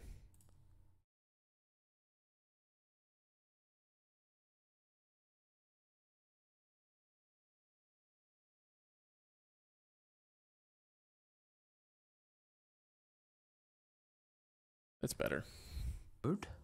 With a small strength, 0.2 or something like that. And I'm just going to create a little bit of random displacement across my icing here. Because we got the sculpt brush out, why not, right? Gone to the trouble of preparing the mesh so that we can sculpt on it. Might as well add in a little bit of detail, because the real world, like, I mean, as if icing could ever be perfectly just the right amount of what was it, 25 millimeters that we used for the solidify modifier. Like, it's never going to be as perfect as that in the real world. So there's going to be parts that are going to have more icing, thicker icing, less than others, etc. So it's just adding in that detail. You can also hold down Control, of course, to go the other direction. And then if you go too far, you can smooth it out a little bit as well. This is, you know, it's getting a painting sort of look to it. But that's kind of cool. It looks a little bit like icing. Okay, so going back to layout mode, you'll see, you know, as I mentioned, you've got parts that are like sticking out. Obviously, that's not going to be like that for a, I mean, maybe if it was like frozen in time as the droplet fell, but it's, we want it to stick to the donut. So I'm going to inflate these just a little. Get some like bigger inflation going. That really creamy icing. Yeah, it's thick. I like it. In edit mode, we have a lot more vertices to play with. And this is, by the way, where it comes to, like, as I mentioned, like you want to have as few vertices as possible whilst you're editing. This is what I mean. Like, this is really hard to control this mesh right now because there's so much going on with it. But as it turns out, we really just need to just like move that part in a little bit. So provided we have proportional editing turned on and we've got it set to smooth, if I grab that little piece there, turn up my proportional editing and I pull that in, and also I'm going to use rotate, so R to rotate. Why is that turned off? It just randomly turns off the screencast tool so you can't see what I'm pressing, which is annoying. So my apologies if sometimes I'm using stuff on here and the tool is turned off. It's just, it's a little buggy. It's a great add-on. Oh, I see. Grab it, but don't move it all the way. Right. Grab it, move it a little. Grab it, lower your range. There we go. That's nice. You know, props to whoever made it. It's very handy, but a little buggy. So I'll just pull that in a little bit. There we go. Like that. So you just want to make it look like it's obviously hugging the donut. Like it's really part of the donut. And yeah, just do that for the rest of it. We have gone over though, so we will do that. I will do that off camera. Just continue this for all of the droplets along the thing. Yeah, mine's already kind of hugging. Watching. Go ahead and join me in the next part. Except, whoa, he always puts it right where I'm trying to pause the video. I'm gonna hug this a little more. Just because it looks like it needs a good hugging, just like me. I do.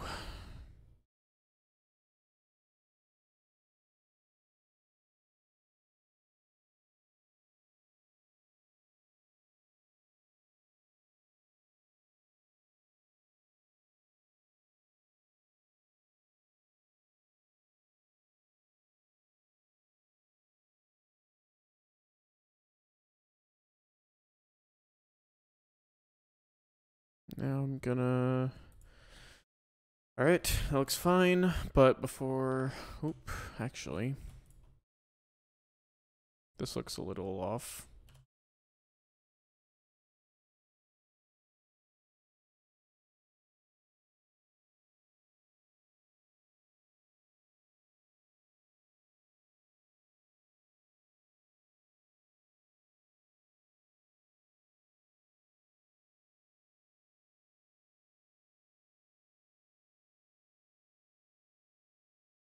Actually, whoa, you're floating.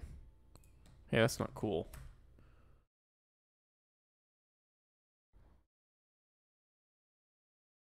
You're also floating. That's not cool.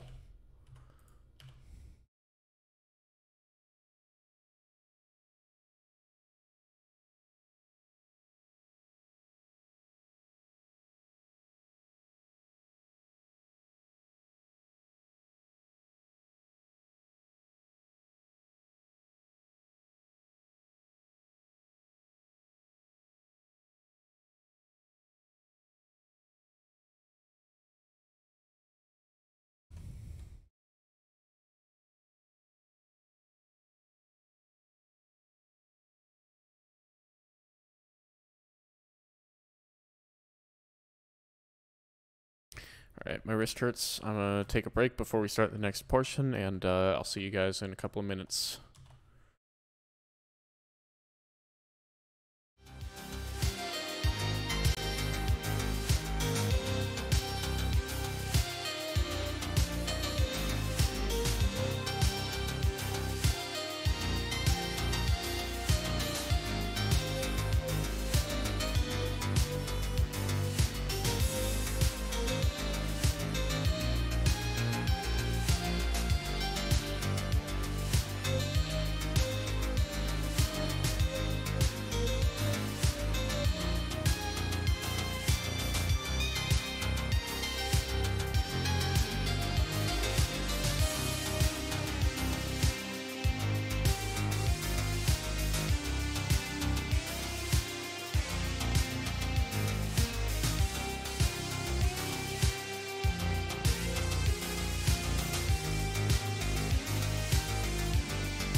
Apologies for that taking so long.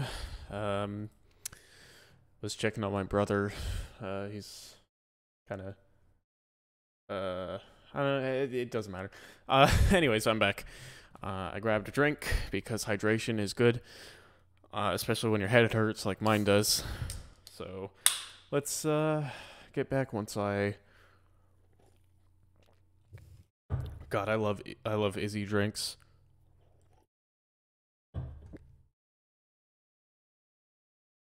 Okay. Alrighty, let me pull up the Twitch chat again because I'm running on a limited monitor space today. I gotta pull it up on my phone.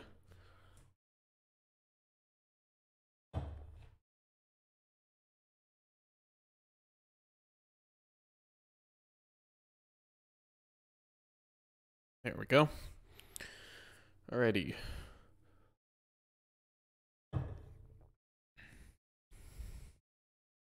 Where were we? Well, congratulations on making it thus far into the tutorial. The mesh of the donut, like its shape, is pretty well finished. Now we can start talking about lighting and rendering. So everything we have done thus far has just... Hold on, I found another spot I need to fix.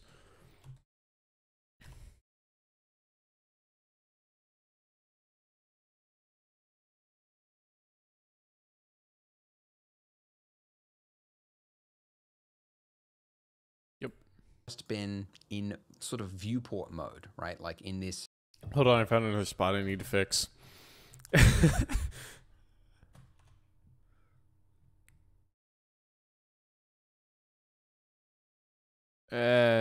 That's fine.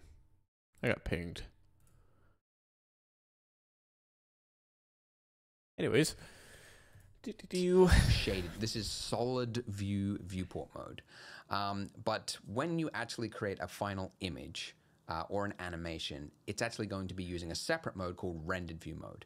And that is where you actually determine how things look, like the color of things, where the light is, all that kind of thing. So that you can actually have a look at by clicking on that final little dot there. That's rendered view mode. Or, by the way, a hotkey for switching between all these modes here is Z, and that'll bring up this pie menu here. So this is solid view, what we've always been looking at, and then that's rendered. We've also got two others which we haven't really used. We'll probably use them later on, but anyways, for now, we're going to have a look at rendered view mode. And this is rendered view mode, okay? So things look a little different. Not too much different, but a little bit different. One biggest thing is that there's light, right? There's an actual directional light, and we know that makes me see my polys a lot. That's our light over there, right? Now, if we move this light in closer, which we could do just by hitting G and sort of move things around, and I just realized this screencast tool is turned off. Okay, good. Should keep that active. So if we move this light in, just closer to our donut, like so, you can see that as I move this around, that it's the light and the shadow is reflected on that donut there. Okay, so let's make this scene a little more interesting, because right now ascended donut. Like, the donut's not casting any shadow onto anything else because it's just a donut hovering in outer space. Hold on, why is the light trying to move only the light, but it's moving the donut? What the heck was that all about?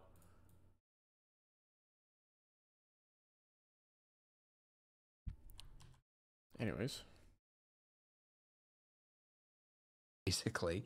So let's add in a plane. Okay, so for some reason, by the way, my cursor, that little cursor, is turned off. This, by the way, it's not important, but this... let me do one more subsurface modifier to the donut real quick. I'm just seeing a little bit of that low-res sculpting. Subdivision surface. And we'll do 2. Is that even affecting it? Let me see.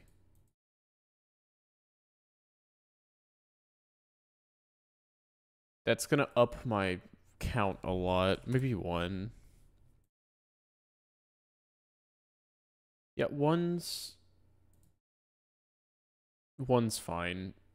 I'm just, I'm a little bit of a perfectionist.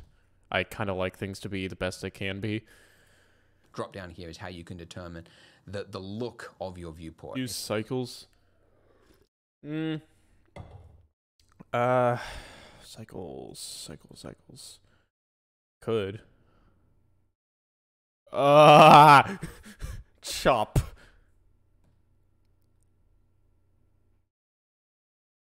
God. Well, now I can't even see the...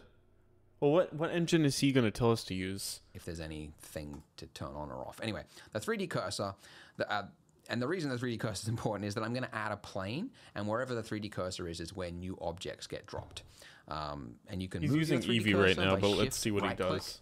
That'll change this 3D cursor, or just Shift C will actually clear it, and it'll put it in the center. I'm putting it on Eevee right now because. Anyways, so I'm going to add a plane, one thing at a time. Shift A is that menu for adding new things, and we're going to go for. Hey, actually, Sermi, now that you're here, I actually have a question.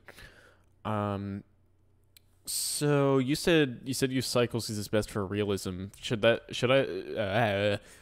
use cycles on my renders now? Because I know I'm using SSGI for Eevee. I remember. Well, the only reason I didn't do it is I think it made some of my materials look a little strange. But I don't remember why I didn't use it actually.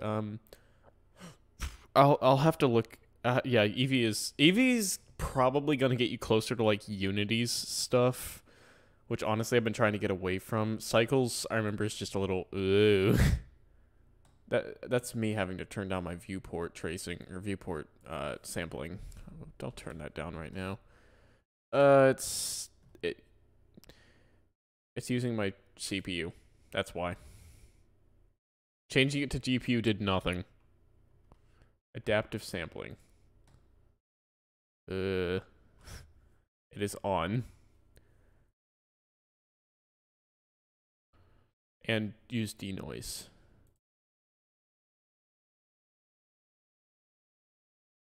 Now there is no object. Loading render kernels may take a few minutes the first time. Okay.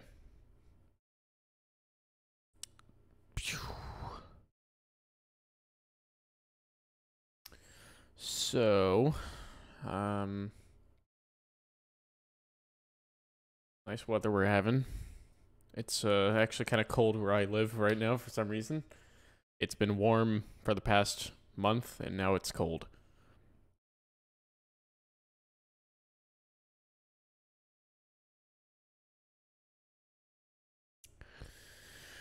Phew.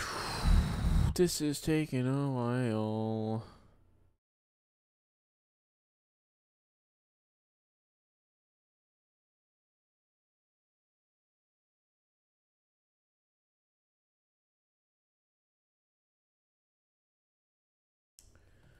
Feeling okay, Blender? What's my usage even? Oh, hello. Oh my god. Movement is so choppy.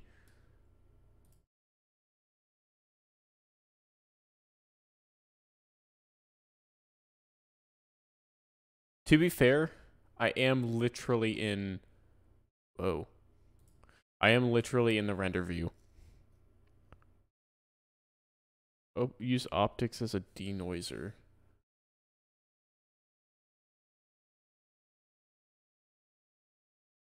Okay, so the denoising is gone. Or the noise. Ooh. Ooh. I see what you mean. That is nice. I like the realism in the shading. I might switch to cycles from now on.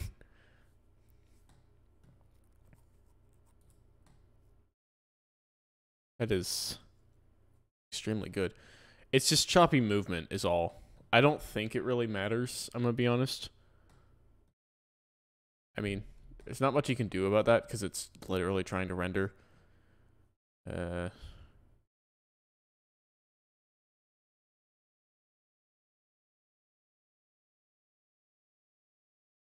Mesh, plane. Let's just see what he does. He There we might go. change We his have own a plane. render I'm settings, gonna which focus I on think the he will. plane just so I can move around. So he added a plane in the direct center of the map.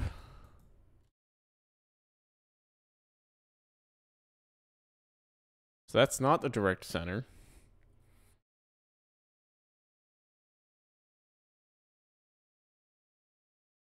Now that's going to kill my eyes if I try and use that anymore, or for now. He moved the 3D cursor, and then, hold on. Good. Of your viewport. Don't tell me if he there's undid to anything do it. turn on or off. Anyway, the 3D cursor, and the reason the 3D cursor is important is that I'm going to add a plane, and wherever the 3D cursor is where new objects get dropped. And you can move your 3D cursor by Shift right click. That'll change this 3D cursor. Or just Shift C will actually clear it, and it'll put it in the center of your grid floor. Anyways, so I'm going to add a plane, one thing at a time. That's Shift Control C. A is that menu for adding new things, and we're going to go for Mesh Plane. And there we go. We have a plane, and I'm going to focus on the plane just so I can move around it. Good. Okay, so I want my donut to obviously be sitting on the plane, so it's like sitting on a countertop. Sandwich. So we could, grab my donut here and move it up, but then the icing doesn't come with it. And it's obviously very important that these two are linked. So we join could them. select them both by hitting Shift, and selecting them both like that. But let's save ourselves some time for the future as well and link these two. So we do that by parenting it. So the way you parent things in Blender is you select first the object that is the child of a parent object, meaning like the one that's supposed to follow another object. So the icing first, then Shift, click on the object which is going to become the parent, the master object, and then I'm going to hit Control P for parent. And then I'm going to select, you can select does that object. matter? Does that matter? Or object I think keep it does. transform. I always use keep transform because sometimes you're working with lots of stuff. Keep transform. The first one doesn't do exactly what you'd expect. Keep transform always works, but basically that. And then when you do that, if you move your donut, you will see that the icing comes with it. Which is what we want. Nice. What? What? Huh? What did I do? What? I only selected these two. Hold on. Control P. Keep transform. Huh? Why is the plane moving too? What is happening? I'm gonna do the method I know, which is to join them. Is Control P gonna do something different than joining them? Does it actually matter? Because I do Control J and that joins them. Is parenting different than joining? Join will make it one mesh. Oh. Object. Do not keep transform. Okay, what is happening? Hold on, what did he do? Keep transform always works, but basically that. And then when you do that, if you move your donut, you will see that the icing comes with it. Under is you select first the object that is the child of a parent object, meaning like the one that's supposed to follow another object. So the icing first, then Shift, click on the object which is going to become the parent, the master object, and then I'm going to hit Control P for parent. And then I'm going to select, you can select object or object keep transform. I always use keep transform because sometimes if you're working with lots of stuff, the first one doesn't do it. It's still doing what it. You'd expect. Keep transform always works, but what is going on with my Blender? What is happening?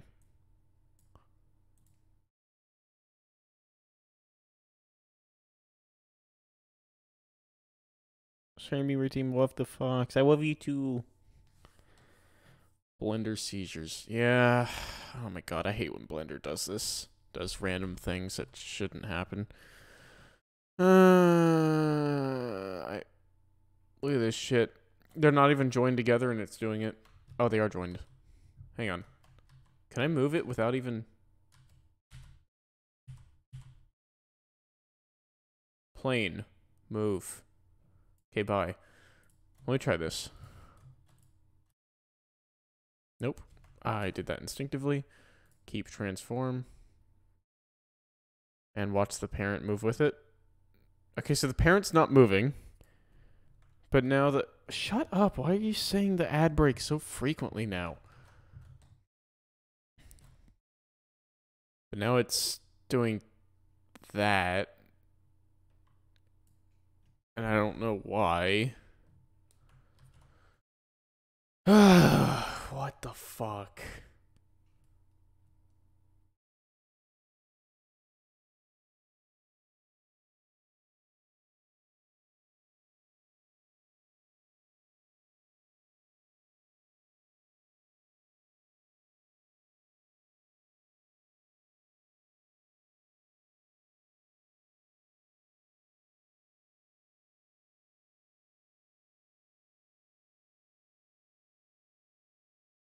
I'm looking at the comments, trying to see if anyone has this issue.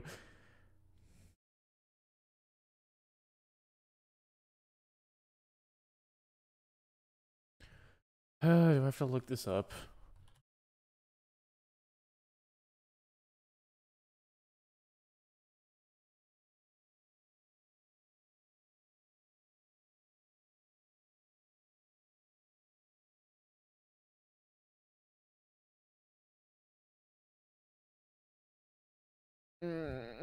I'm gonna cry.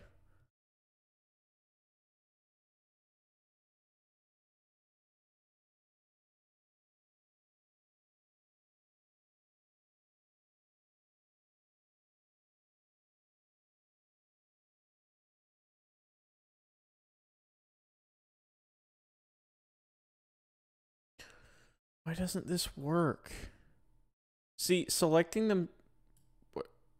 What the fuck? What the fuck? What just happened?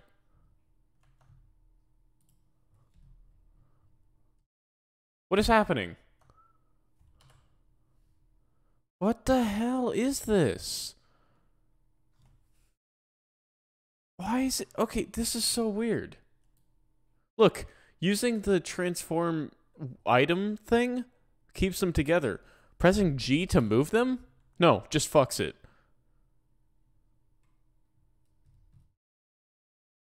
Want to explain this, please? Is it proportional editing? It's proportional editing. It was breaking it. Oh my god, he didn't say turn proportional editing off. That's what it was. Okay. God. And then when you do that, if you move your donut, you will see that the icing comes with it. Yes, it does. Is what we want. Nice. By the way, in your outliner up here, where you've got the objects, when you parent something to another object, it looks as though it's vanished from the outliner, but it's actually just underneath it now. So it's inside the outliner underneath that object above it. Anyway, but now we got that. Now the donut is the master of all, the keeper of light and truth, and the icing is following it. Good. All right, so let's just move this lamp in a little bit closer, like so. Okay. So, why is there no shadow? The lamp, why is not the the donut camera. not casting shadow onto the plane there? Well, we could, with our lamp here selected, we could check it out. Oh, contact shadows. Oh yeah, I've done this tutorial a couple of times. Contact shadows was turned on, but turned off by default. Anyways, that looking nice. Here, and these are all the settings for the light. Now, we could turn down the strength of this. We could change, how things look, because see, the shadow's not really there. We could turn on contact shadows, which will give a little bit of shadow to it, and that's all well and good. But the thing is that this mode that we're in right now, this render view mode, it's using a rendering engine to present this to us. And the rendering engine that is defined by default in Blender, if we go to the rendering panel up here, the render engine is Eevee, which is a real-time rendering mode. Watch him use cycles. Really, really fast renders. Like if you want to do like a long animation, like a TV show, or you're working on a really tight deadline, Eevee is great because it's like really fast, and it's just like Unreal Engine. It's like all those kind of things. It does require a lot of optimization though. Like you've got to really work with light and shadow to try to make it look correct. However, Blender comes with another render engine, Workbench. By the way, forget that. That's just for like viewport. It's very rarely used. Cycles is the other main one. So if we switch to cycles, He's it will using look cycles. like this. Now my recording is going to be slightly screwed up because the device of which it is going to be rendered as by default is set to CPU. I want to change this to GPU. And that's going to use my graphics card. So I've got two NVIDIA GPUs. Weird. Okay. I'm not the only one who's... Okay, I am the only one who's having this problem. Sorry, I showed you this multiple times. I don't know why it's doing it. I changed my... Did I drop frames? Oh, I did drop frames. That one time I was rendering with CPU. So, I had this issue. I changed my device to GPU, and it's fine. I think it's using my GPU. Let me check.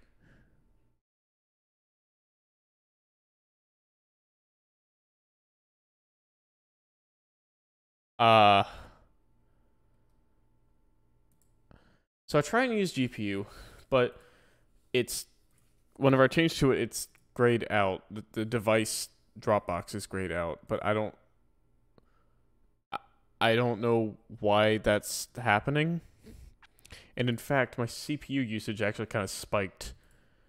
So go to the preferences of like Blender preferences. Okay.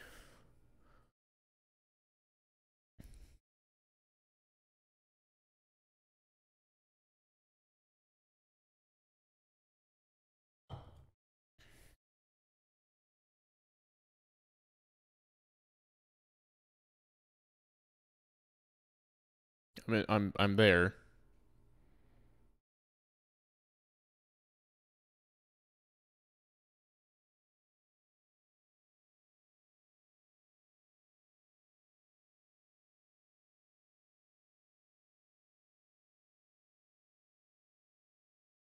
System.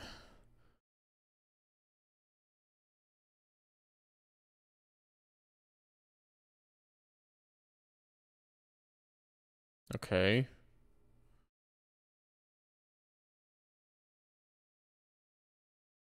RTX 3070 is checked.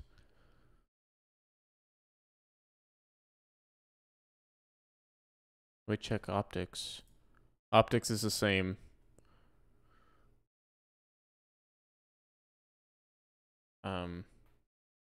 It's just weird because my CPU slightly spiked whenever I moved, but my CPU and my GPU did it. But is that normal, I guess?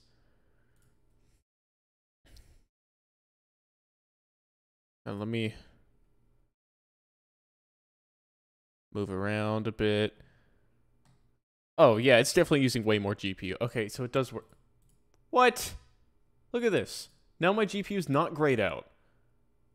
Did we have to just go into preferences and now it's like, oh shoot, we are fine.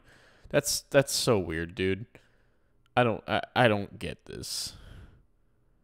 That whatever. It's Blender things. GTX 1080 Ti's, so it's important that I actually use those because they're way faster than my CPU. If you don't see GPU here, by the way, you can actually go edit preferences. Oh look, he literally went there. System. Whoa, why does he... This guy has two 1080 Ti's. You'll actually show the devices that you have that are compatible with CUDA or OpenCL. Dude, I'm hyped though because I believe is for got that AMD 3070. cards. CUDA is NVIDIA's cards. So you may, depending on your hardware, you may see something here. You might not have anything that's compatible like CUDA or OpenCL, in which case you're going to have to use CPU. And that's fine. It's just CPU is generally a little bit slower than GPU. So you'll still be able to render. Doesn't matter. Yeah, but Blender Guru has two 1080 Ti's in his computer. This, of course, is from last year, so he could have gotten new ones. I don't know. Just might be a little bit slower. Anyways, I'm going to use GPU. Now you'll notice that when we switched from EV to cycles, it looks much more realistic immediately. The shadows are accurate. The shadows are matching. Look how quick this rendering is, here. though.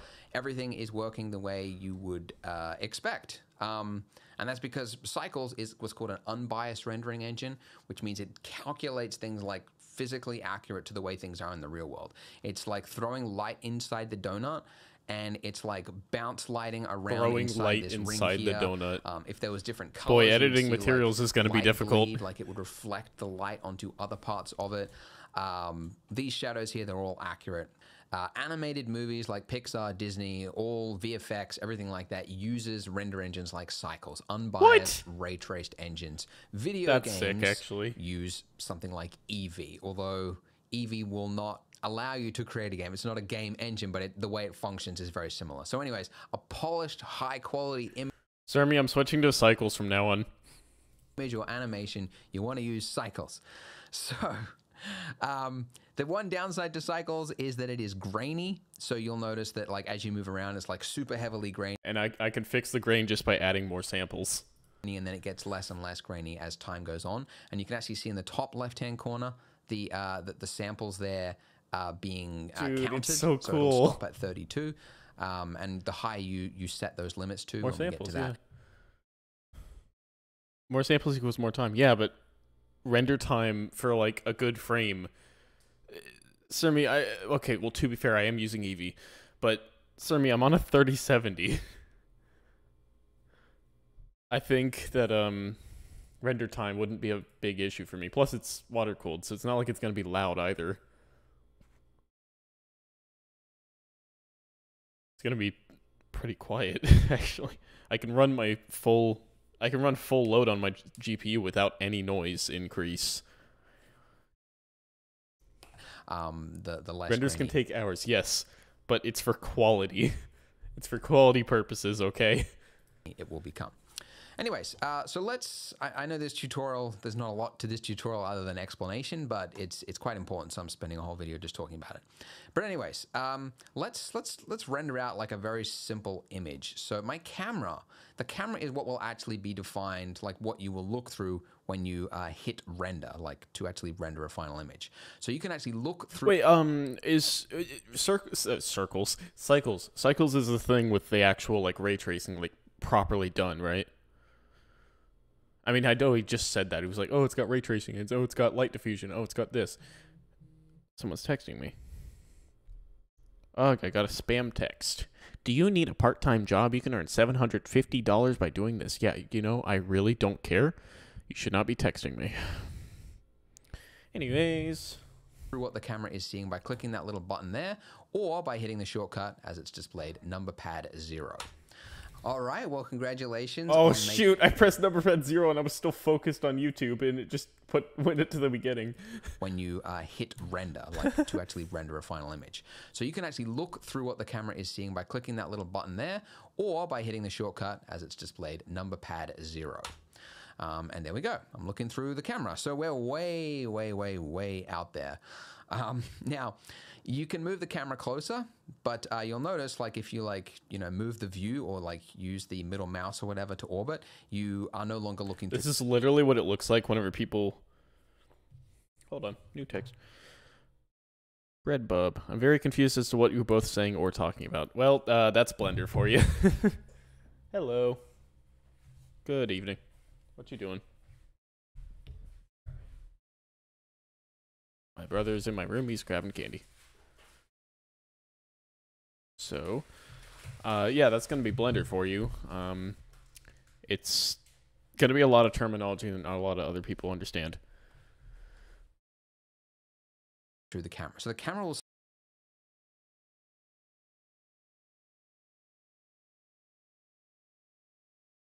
Blender. I'm making a donut. I am still streaming. Yes. Hang on. I've been following this guy the whole time. He's Blender God. It's kind of bad because I haven't textured it yet, but hang on. Donut. I made this. Do we have one? I don't know.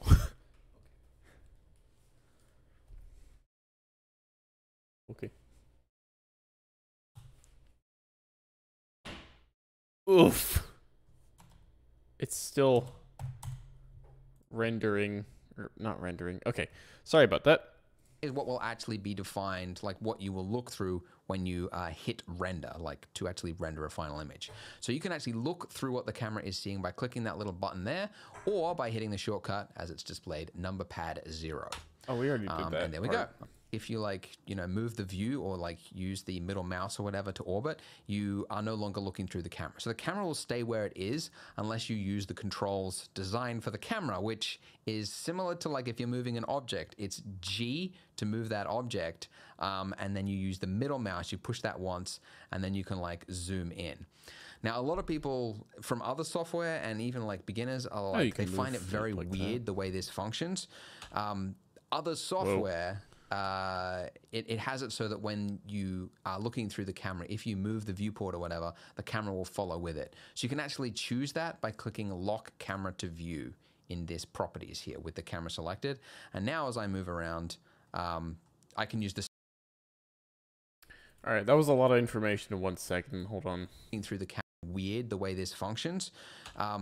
Other software, it has it so that when you are looking through the camera, if you move the viewport or whatever, the camera will follow with it. So you can actually choose that by clicking lock camera to view in this properties here with the camera selected. And now as I move around, I can use the standard controls, middle mouse, orbit, scroll to come closer, etc., and the camera will follow. So you can use that if you want. Or the other way, by the way, is this is the way I like to work. I get my position, where I want the camera to be looking, just in standard view mode like this, and then I hit Control Alt number pad 0, and then Control Alt number pad 0. That's a hefty boy. Camera will snap to the location that I'm looking at right there. Camera. Oh yes, very stare. Actually, screenshot that real quick.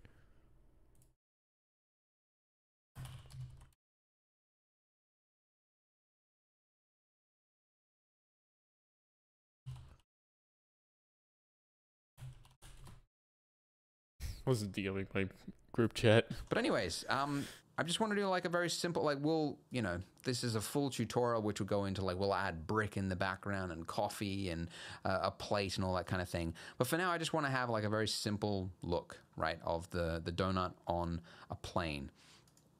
So I've got some light there. So if I was to render this right now, which you can do by going to the top corner and hitting render, or the hotkey is F12. Anyways, when I do that, this will happen. You'll see that you get a little maze game. Hold on. Render. Oh, it's speedy. Surmy, are you jealous of my rendering time?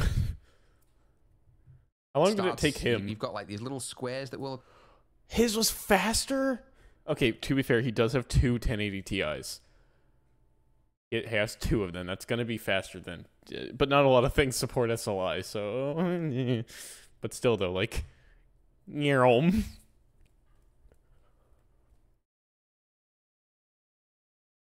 so fast. Up here, it'll start in the middle and it'll sort of spiral out. And there we go. We have an image. And wait, how is his not noisy?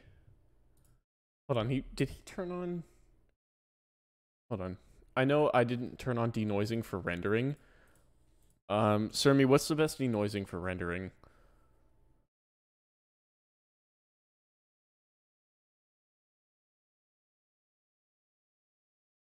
Is it still optics? Okay. For some reason, it was NLM by default. Ever heard of that?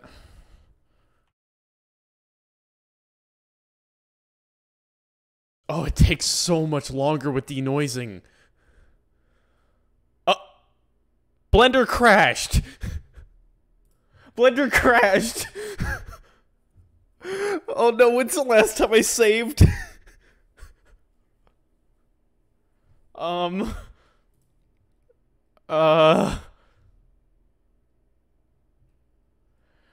Blender literally just fucking crashed. I'm scared. Oh my god. Blender, no. What step is this?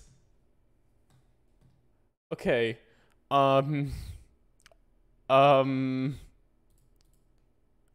I think this is right when we were joining the things together. Yeah, okay. Yeah, I remember. I saved right as I went to take a break. So whenever we came back, we were parenting these things. All right, so I can speedrun this. Hang on. Do, and Control P. Keep transform. Add a plane. Move this up slightly. Change the render engine to cycles. Use GPU. It's doing the thing again. Preferences.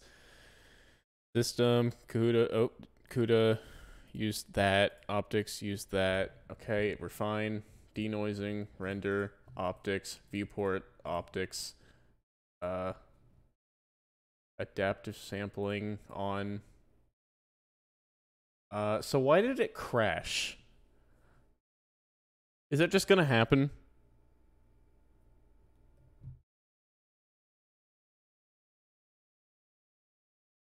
We moved the light source a bit, but it's okay. I'm just gonna go here and Control Alt 0.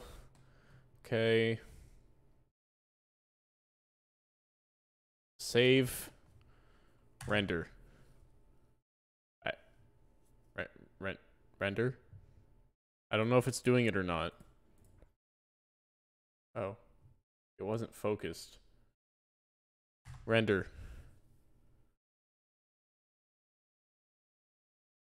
That's a sexy looking donut. I just realized you guys can't... I just realized you guys can't see my render.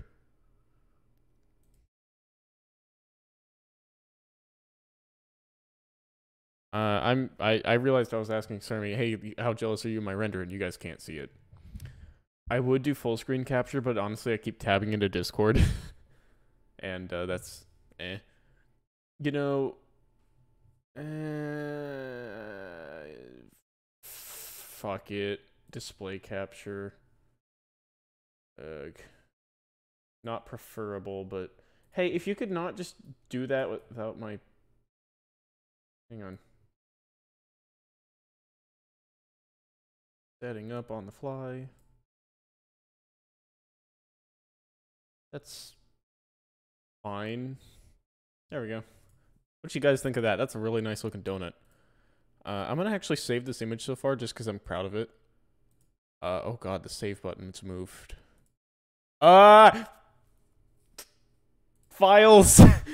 Don't worry, it's not, they weren't bad. It was just, I don't feel safe, like, showing people my files. It's just a little, please don't. There was nothing inherently bad. It was just, it's uneasy, you know? I don't want people going through my stuff and looking at it. Donut 1. Okay, we're back.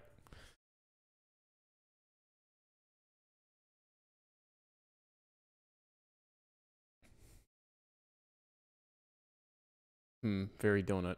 It could have just been an anomaly that I opened Discord.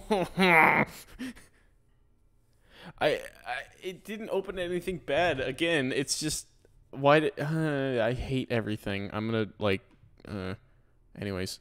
Also, this is going through the camera thing. But anyways, let's keep going.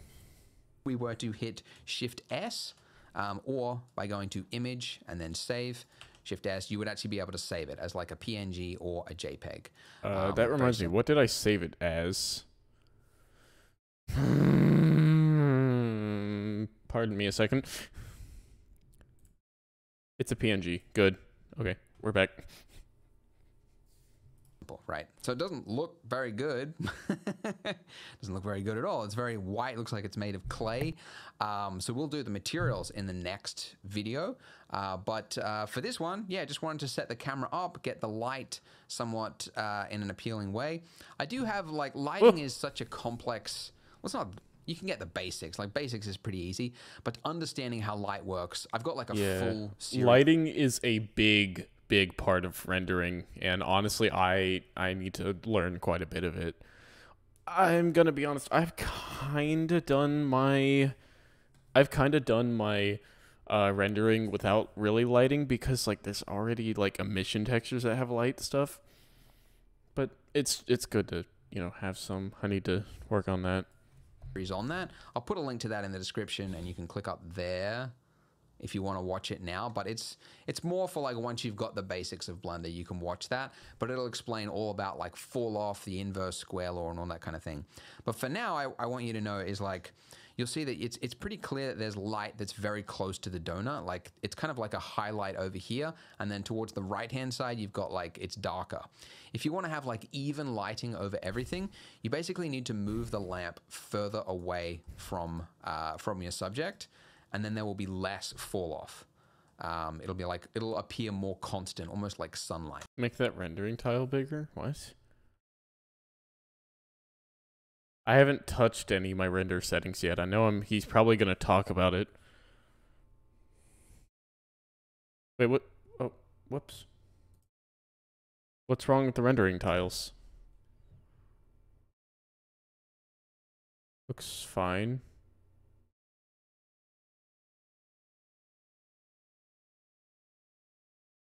But the tiles looked fine. Everything. Well, the render looks fine.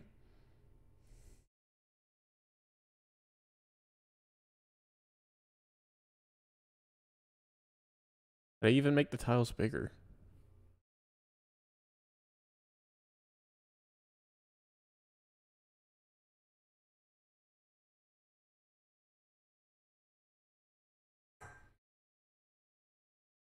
I'm guessing that's like render samples, something. I don't know.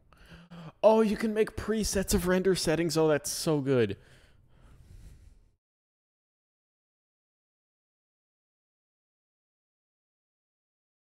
Performance tiles.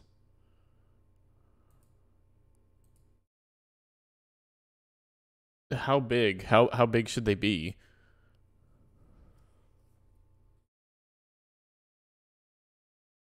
A 1024? All right, watch my Blender crash. Oh my god, you weren't joking. You weren't joking. That was 3 seconds.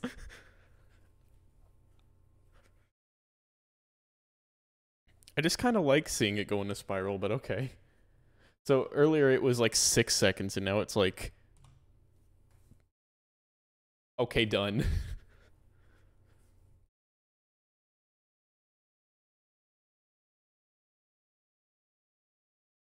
So the bigger the cubes, the ideally faster it is, but it's like... Huh. But you don't want to go too fast, I'm guessing, because then it would take too long per tile. There's like a sweet spot, probably. Hey! You said it in chat. There is a sweet spot. Hey, there we go. Unless you actually said that because I said it. I don't know. I thought you said it, and you and me said it at the same time. Blender Guru made a video about it. Okay, well, I'm gonna trust these settings since you seem to know a bit about it. And God, that is so sexy. Sorry. Which in this case might be kind of desirable. We want to have just kind of like evenly flat lighting across a counter. So I'm moving it, you know, that far. You don't have to copy my exact settings. Like just, it actually, you'll learn more by doing things on your own and like experimenting with how things look, right? So I'm moving my lighting over there. When you move it away, obviously the lighting intensity is reduced because it's falling off. So the brightness of it is defined by the power. So you can increase the brightness right there. And I'll go with something like that. And then as a way to get into the next video, because we're going to start talking about materials, with my plane here selected, I'm going to go get my he was talking a lot about lighting, like and I was just kind of not camera listening. to be like, and if we were to hit Shift S, the materials in the light, well, it's not, you can get the basics. Like basics is pretty easy, but understanding how light works, I've got like a full series on that. I'll put a link to that in the description, and you can click up there if you want to watch it now. But it's more for like once you've got the basics of Blender, you can watch that. But it'll explain all about like fall off, the inverse square law, and all that kind of thing. But for now, I want you to know is like, you'll see that it's pretty clear that there's light that's very close to the donut. Like it's kind of like a highlight over here, and then towards the right-hand side, you've got like it's darker. If you want to have like even lighting over everything, you basically need to move the lamp further away from your subject, and then there will be less fall off.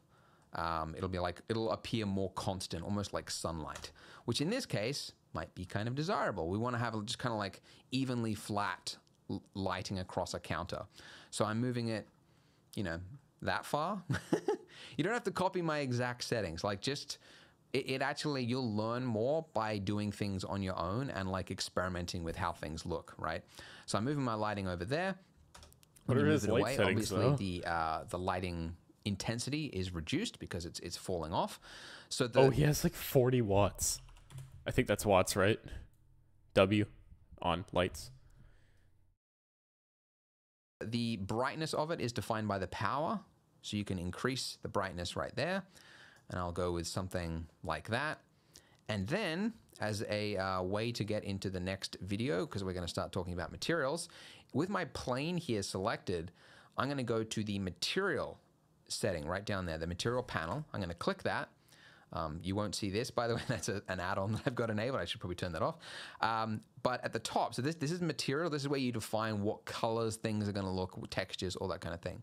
So with my plane selected, I'm going to click New to give it a new material. Nothing's changed so far. Materials are probably my favorite part of Blender. I'm going to be honest. Materials, like, hands down the best thing I have ever used in Blender.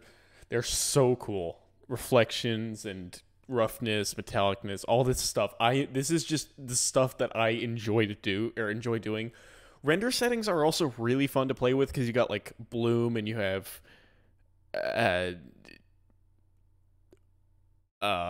ambient occlusion, depth of field, procedural materials. I have not messed with those, but maybe we will.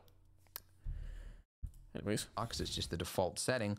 But the one setting here that we're going to change just in this video, base color. I'm going to make this blue, like so. And there we go. We now have a donut sitting on a blue plane, and I'm going to go ahead and hit render, like so. Think. Oh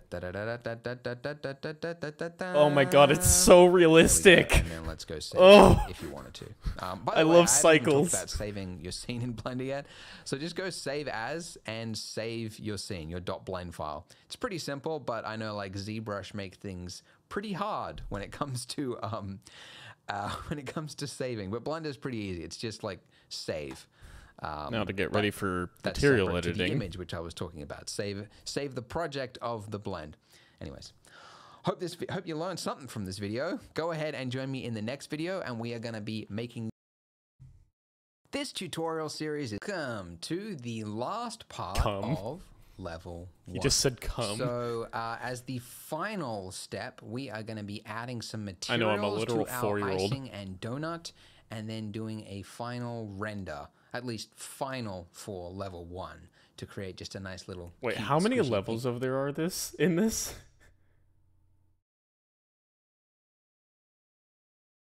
Oh no, how many more of these are there? Am I gonna be doing this for like forever? Oh.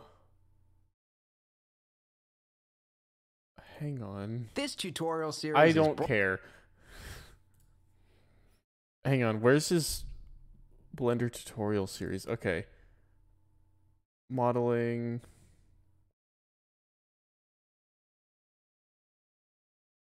Materials. What? Huh? Materials, and then random materials. Texture painting. Procedural displacement. Final donut. Okay, so it goes to part 5 of level 2. So we're like more than halfway there. But nothing's ever finished, so I think he... Oh, and then he goes into other tutorials. Gotcha. Okay. Pink donut. He was like, this goes into part 2. I was like, there's more? Like, of course, yeah, I know we need sprinkles and stuff. But like, God, this video's only 20 minutes long and we have like 6 more parts. So, with our icing selected, I'm going to the materials panel and I'm going to add a new I'm going to hide the camera real quick. So, if I we can. just touched briefly You know on what, it I'll just before, select but this is where you change the properties for a material, and there are a lot of properties. Yes, there and are. it can be extremely daunting, I know, as a beginner to like see all this and go like, oh my goodness, how am I gonna, you know? The good news is you don't need to know most of this. Like, especially as a beginner, there's only like 2 or 3 things you change a lot. Like, I know I already said this. Can we just agree can we just realize how like good this looks? Like it's only in render view, like not even full rendering, and it's just God, that's so cool looking.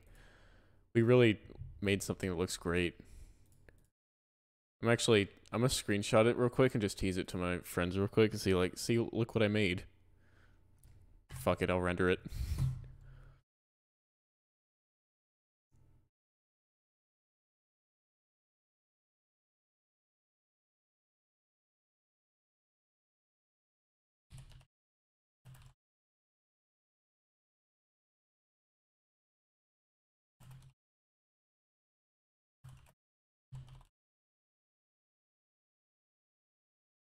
All right, let's keep going.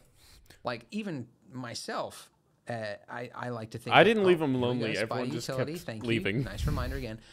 I like to think I know Blender, but I barely ever touch like anisotropic, sheen, clear coat, transmission mode. Like I barely touch most of this. There's really only like 2 or 3 you touch a lot. So the first one is base color, which is the Andrew, please use the node editor and not that, please. Please use this. You're just making it harder. base color of a material. That's the easiest way to say it. It's material can get very sciencey, but it's the albedo side of a material. It's like the underlying. There's no way to explain it. It's the base color, okay? It doesn't affect the reflection color. It doesn't affect bump. It doesn't do anything like that. All it is just like the underlying color of a material. So we're gonna make it look pink or whatever. I love how renaming it makes the whole scene render. What your donut should look like. You could give it blue icing, purple icing, orange icing, yellow icing. It's entirely. I don't want to go too extreme on the color. Pink icing looks kind of nice. Looks kind of delicious. So there we go. Should I make a yellow donut? Now the second. Hang on. Actually, for real, let's try and pick a color. What do you guys think? Like a purpley or blue donut, pinky, like red donut. I mean, pink is a pretty generic look, and it's not too bad. I'm trying to figure out what kind of pink, like sort of this kind of pink. Purple? You say purple. Like that kind of purple? Actually, I like that. That is a nice purple. All right, we'll do purple because Surmy deserves it because Surmy cute. Second property that you change a lot for materials is the roughness. The roughness defines how reflective the material looks or how sharp the reflection actually looks. So I like the the lower value icing you go, with like some if you shine, go though. all the way to 0, it's almost like it's a mirror. It's completely sharp. Whoa. And as you go higher and higher, Hang on. Roughness at 0. Oh, that's not 0. Roughness at 0. What does this look like when rendered? Shiny boy. Oh my god, you can see the literal light source bouncing. Surmy, you are cute. Shut up. Reflection of the lamp there. Please don't shut up. I need your attention. And bigger. And if you go all the way to 1, it looks almost as if it's made of chalk. Chalk. And this is how you define how reflective something looks. Some people, especially a lot of beginners, they think that the way to turn off a reflection is to change the specular value. And you can do that, but it's overriding the actual like physically accurate properties of the real world, because every object in the real world actually has reflection. Sounds crazy, but even a brick, even chalk, everything has reflection. It's so rough that you almost can't see it, but it's still there. So I would suggest not touching specular or specular tin or anything like that.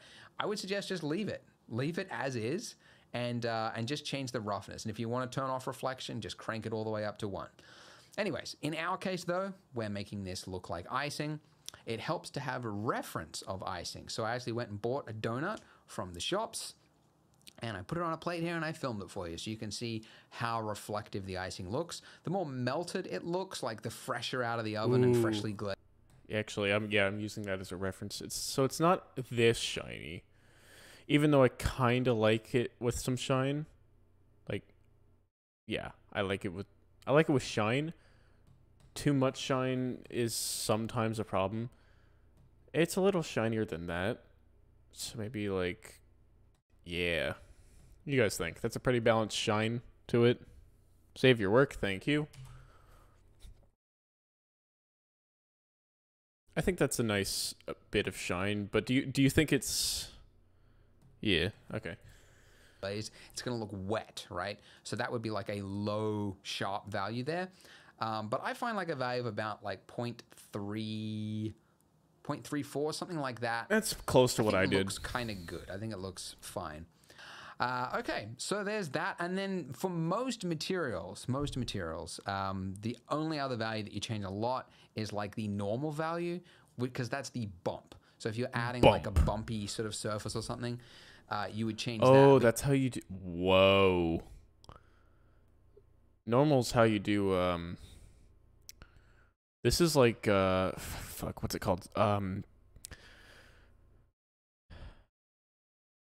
How to put bloom on cycles. Please do tell me how to do that. But anyways, what's it called? Surface imperfections, like scratches on metal, fingerprints, all that kind of stuff. I assume that's how you do it. You do it on a normal map, because generically those things are only visible once light hits them. So that's, yeah. Not just on normal. Okay, so normal and like what? Specular? Because I don't think you'd bake it into your texture. The roughness map. I have never had a roughness map. Albedo. Oh yeah, that's normal texture. Specular, yeah. But you have to have something to plug into it when we get to more advanced materials in the following levels. We'll talk about that. But for this thing, we don't have any bump. We're just going to leave it as is. Now, because this is icing, icing is actually a kind of a rare type of material in that there is another property to it, and that is called subsurface scattering. So you can see looking at this right now, it does look like icing, but something seems off about it. Like, it almost looks like it is too hard, right? It looks like it's almost made of concrete. I can make my own textures. I just need a camera. Yeah. Well, to be honest, if I were to do that, I would want like an actual like camera, not like a phone camera. Because like, quality reasons. Like, yeah, my phone takes good pictures, but like, they're kind of not pixely. They're like rough. Okay, it's hard to describe. It's not what I would use for HDRIs, I guess. It takes pictures, but they're like, oh, it's 4K, and then I look and it's kind of like rough, and I'm like, at least it's not smooth, I guess, but like still, you know, you get what I mean. I would rather have just like a, you know, like a Canon camera, like a Nikon. Sorry, did I say Canon camera? Does Canon even make cameras? Canon's a printer. Do they make cameras? Oh, they do make cameras. Okay. And the reason for that is that, looking at our reference of real icing, light isn't just hitting it and bouncing off it. Light's actually entering into it and it's bouncing around. And that is very much similar to human skin. So real human skin... Yes, human skin does that. Like it has... you can see it especially like on like the corners of people's ears, right? Like with the sun behind them, you see like red ears. And that's because it's like almost slightly translucent and light is entering into the skin and it's bouncing. Hang on, I need a piece of sushi. Mini fridge.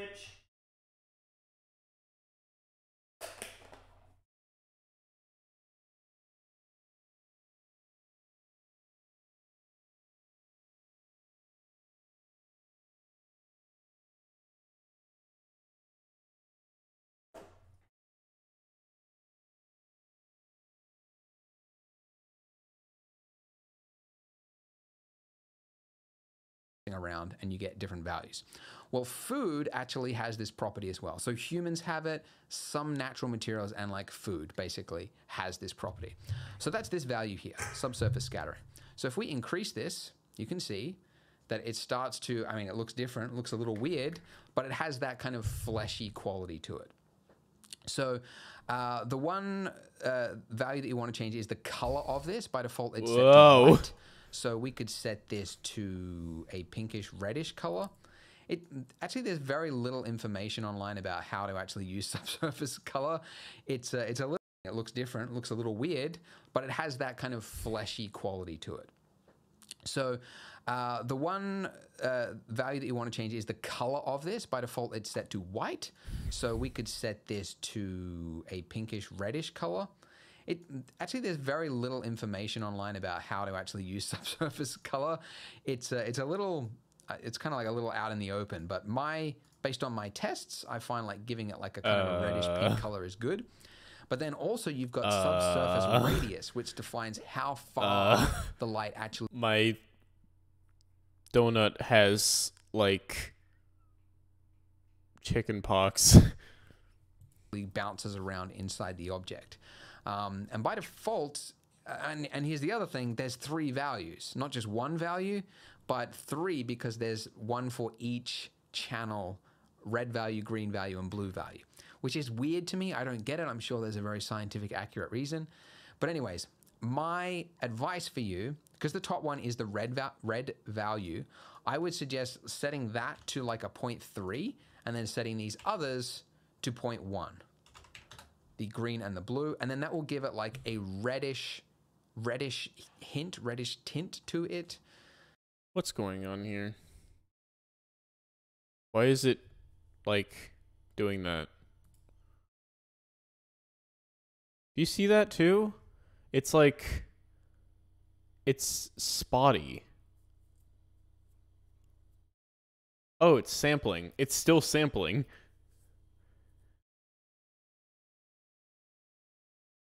Oh, it was smoothing it out. I still kind of see it though.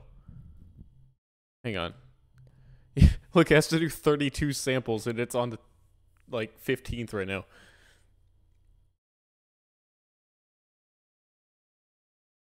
I think that's fine, but it's still a little strange. It's noise. Okay. And it'll go, like, it won't go too far as well. You don't want it to look like wax, which is what can happen if you overdo the substance. Now, he made it darker than the base colors. I think that's what I should do too. Like, not by, like, too much, you know?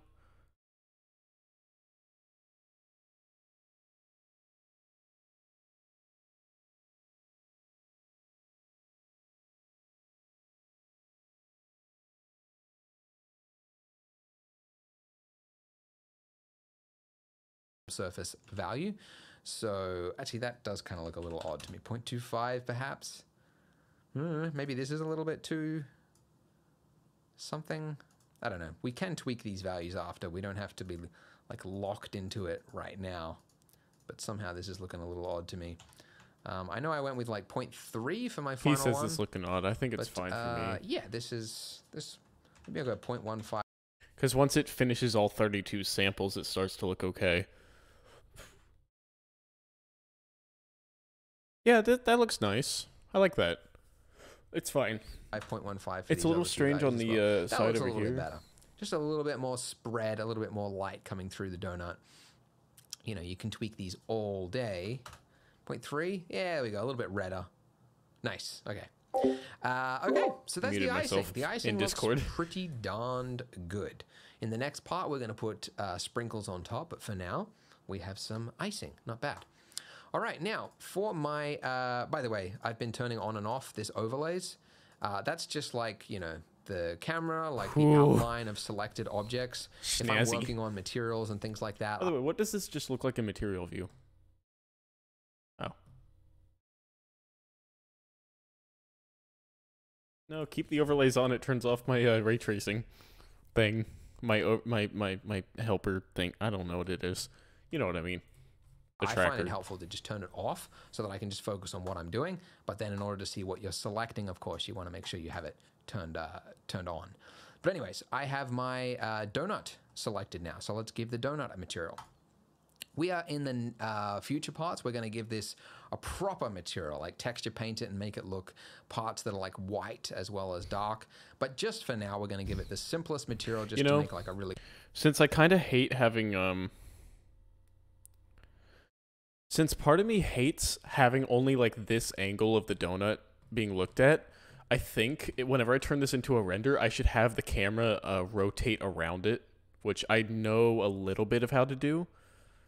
But I know it would take forever to render, but like I want to show all sides of the donut. I want to show that it's not just one side that's like, oh, look, I did these little lip things. I want to show, no, look, I made this amazing looking donut. I don't like you having one perspective on it. I want you to have all the perspectives. Really quick render, and that's just to make it look a little bit bready. Little bit orangey yellow, like so. And then the other thing, I'll give it a little bit of subsurf, just a little bit, because it is food as well, so bread has light enter into it, just a little bit. Hold on, dude, that's way too many steps at a time.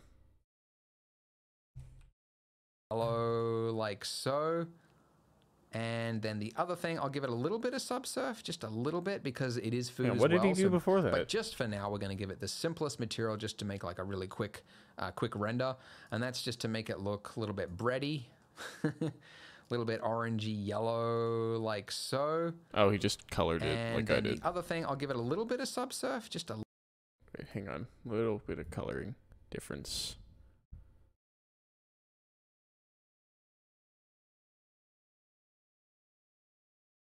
Little bit, because it is food as well, so bread has light enter into it, just a little bit. And I'll just make sure it's yellow. And then let's go 0.1, 0.1. I love how I always pause on like Minecraft painting frame.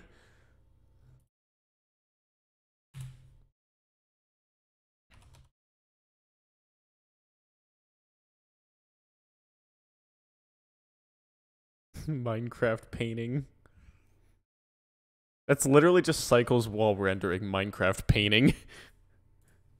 Like so. All right. Donut is looking donutty. So with my camera selected, it's a little far away from my donut. So I'm going to hit G to move my camera. Oh, I need a save. Please don't crash. Oh no, now that I'm scared now that I've rendered, it was like, oh no, please don't crash. Okay, save. Okay. Render again, because I could just view last render. It's fine. Whoa. That... Oh... The bread's not even done yet, and just... Wow. I'm gonna screenshot that and send it to that group again.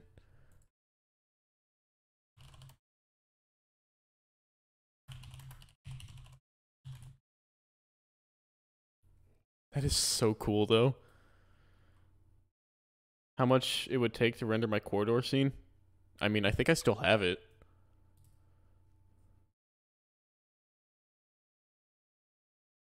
Can I open it in a new window? Hang on, I'm gonna black out real quick because I have to open my file browser.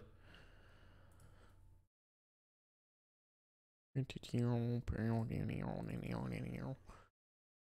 my, like, air conditioner not make the loudest noise possible? Sounds like NASA's launching a rocket.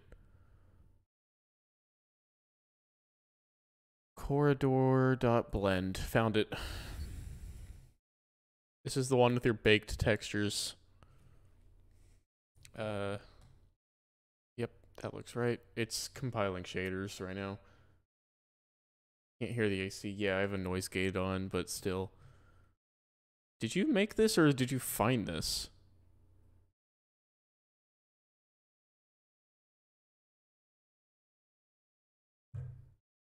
Oh, geez. Nice job. It's compiling shaders. Okay. So I assume it's just ready to render. It's using Eevee, by the way.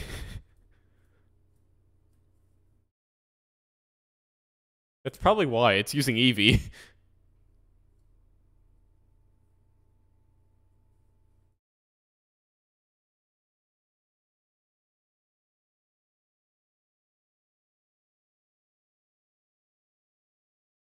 Yeah, I'm on material view mode. But it's on Eevee. Is that normal?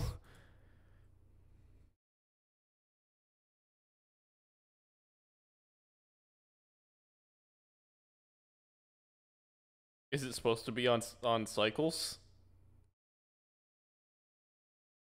Okay, does that mean I have to change all the settings?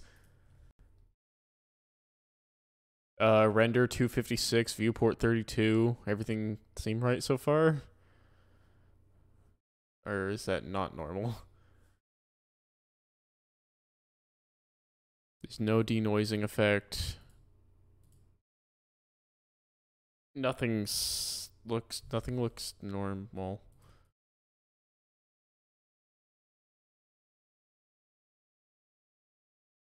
Um,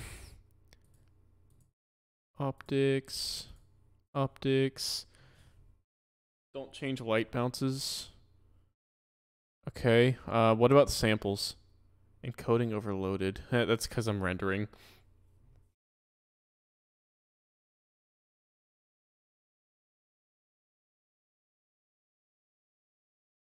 I'm changing the tiles. Unless you don't want me to do that. Move around.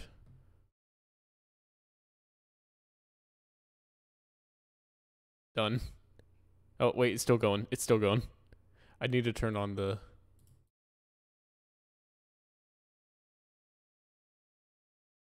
Yeah, but what about actually rendering? Why is the res so small?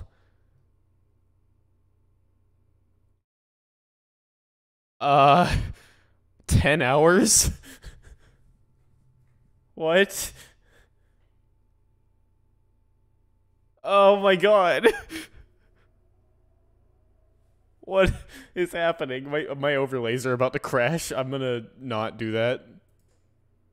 Oh no! Hang on, was it using CPU? Because it was doing that grayed out thing. It was using my CPU. It's using my CPU. Why? Hang on. Preferences, systems, CUDA. I have to like just go in and like look at it and then it'll fix it.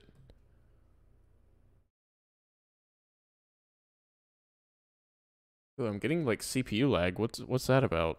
Hold on, why is my CPU still lagging if it's using GPU engine? Oh, because it's using like all my GPU. All right. Speedy time.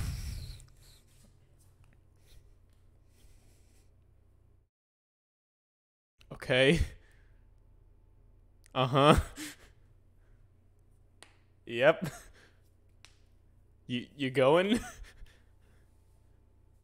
You feeling okay? What's it doing?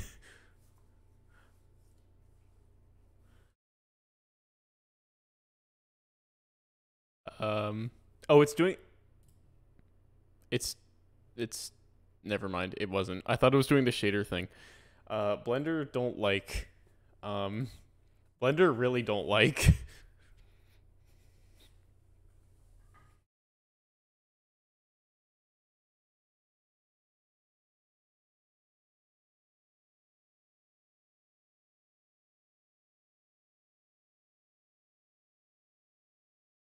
Oh, I feel hated on.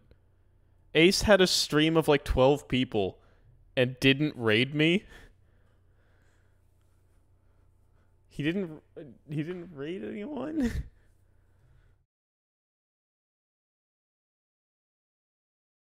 Man, no one thinks about me. I'm kidding. Okay, this isn't going what my mouse stopped moving. Okay, that Blender scene crashed. We're just going back to this. Like the whole fucking thing crashed. I'm not even kidding. It just closed. And that'll move it along, you know, like I'm grabbing it, and then I'm going G and then middle mouse button, and then that'll just like, you just push the middle mouse once. Hold on, where are we? Donut is looking donutty. So with my camera selected, it's a little far away from my donut. So I'm gonna hit G to move my camera, and that'll move it along, you know, like I'm grabbing it, and then I'm going G, and then middle mouse button, and then Hang on. Good lord, there's some power in that one.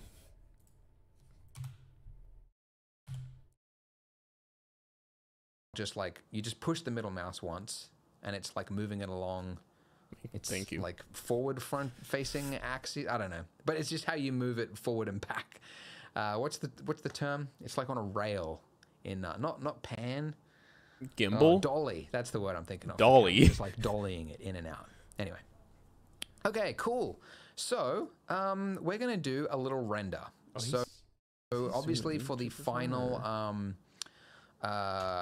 whatever you call it, final, all the way to level 4, we're going to put like brick behind it, do a coffee, a plate, and all that kind of thing. But just for coffee. now, just gonna oh make a no, the blender coffee. I don't want to do that. I don't want to do that. Oh, I want this render to be done, but like I know I said nothing's ever done, but like the blender coffee. It's very simple render for people that want to end it right here. End it all, end it like they're going to commit suicide. Whoa, okay, that's not cool. This was the last thing you were going to watch. And then this tutorial series No, I pressed 0. See these tiles. Yes. So the like double the render time. And you Hold on. Oh, he was talking about tiles. I went way too far. On gray, which will like too far. Full light. You just do it in the opposite direction. Click and drag that way. Way too far. Side and do it there. Kind of see like still too far. Axis, I don't know, but it's just how you move it forward and back. What's the term? It's like on a rail in not pan. Oh, dolly. That's the word I'm thinking of for cameras. It's like dollying it in and out. Anyway. Okay, cool. So we're gonna do a little render. So obviously for the final whatever you call it, final, all the way to level 4, we're going to put like brick behind it, do a coffee, a plate, and all that kind of thing. But just for now, we're just going to make a nice, very simple render for people that want. And if you're going to call me cute, oh my god, that scared me. You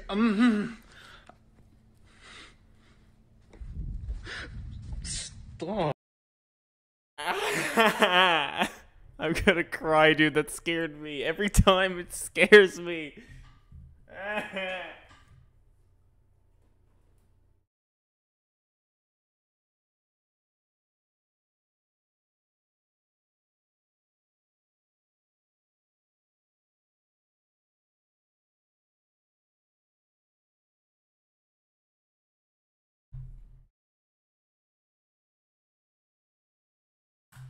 End it all, end it like they're going to commit suicide. This was the last thing you were going to watch. And then that inspired you.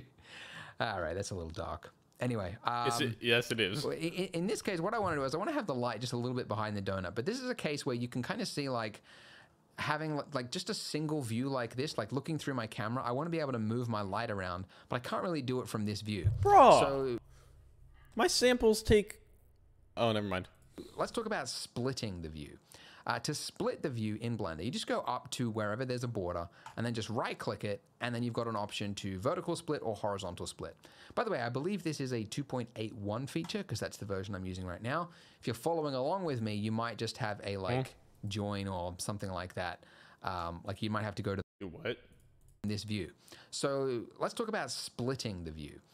To split the view in Blender, you just go up to wherever there's a border and then just right click it, and then you've got an option to vertical split or horizontal split. By the way, I believe this is a 2.81 feature because that's the version I'm using right now. If you're following along with me, you might just have a like join or something like that. Like you might have to go to the like this side and do it there. But anyways, so we do a vertical split and then we have a split. And then over here, I now have just another window, and I can move this around, and you can see that it's let me get rid of this interactively updating that one at the same time, which is nice. There we go. The other way, by the way, if you want to collapse or split something again, if you move to the very top right-hand corner, this is kind of like the legacy way of doing it, but like your cursor changes to like a little target symbol. If you click and drag that way, it splits it, and you can do it this way as well. Oh my god, god, you want he's to join having them, like collapse them, you just do it in the opposite direction. Click and drag that way. So yeah, that's pretty good. The he wasn't only even other thing I'm preparing going us to do for as well anything. is like the size of my lamp there. It looks a little bit like, sorry, I'm going to split the view again so that we can actually see the lamp. It looks a little bit like sunlight, like it looks a little bit too hard of light source. So I'm going to, whoops, not the power, the size of my light right there. You can see the larger I make this, the softer this shadow becomes. If I turn off my overlay, I can focus on a little bit better. You don't want to go too soft because then it kind of like loses emphasis or direction. Oh, it does. But just something that's not looking like sunlight, something like that. And I'll turn down the power just slightly. Oh, by the way, now that we're talking, about doing a final render, in my full lighting series, which if you do get serious about power just slightly. Oh, by the way, now that we're talking, about doing a final render, in my full lighting series, which if you do get serious about CG, I recommend watching that because I go into a lot of detail about this, but I explain how you can actually find out what the correct light value you should be using because every monitor is actually different and what looks okay to you might look too dark or too bright for somebody else. So if you don't have that thing that's been popping up repeatedly is the spider, I've got this device which will like make my monitor more accurate for color. But if you don't have one of those, because you don't need it, if you switch in the render settings right here, you've got a underneath color management, you've got a view transform. If you change that to false color, everything will look psychedelic. But these values here will tell you whether something is overly bright or not. And really you want things to be at just above, like just on gray or above gray. So this like top of this icing here is kind of like what my focus is going to be. So looking at my lamp, I'm just going to turn that down just a little bit. Like it can be a little bit overexposed. This green value here can be a little bit overexposed, but not too much. Moving my light source closer made it look worse. I don't know where he really has his, but my donut significantly looked worse after moving it. You know what? I'm moving it back to where it was. Actually, wow, that made it... okay. Do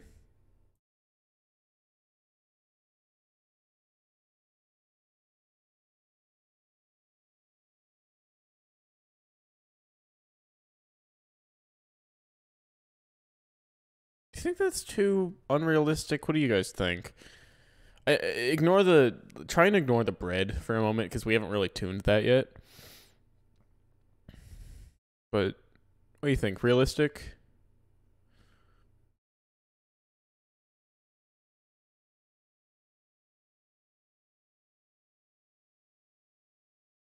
Better way to test is I can just render it.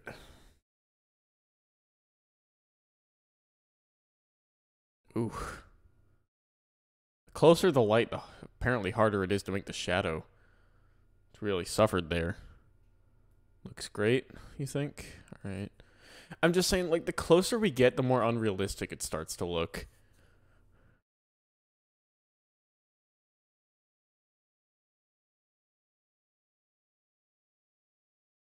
I think it's the bread. It's definitely the bread that's throwing it off.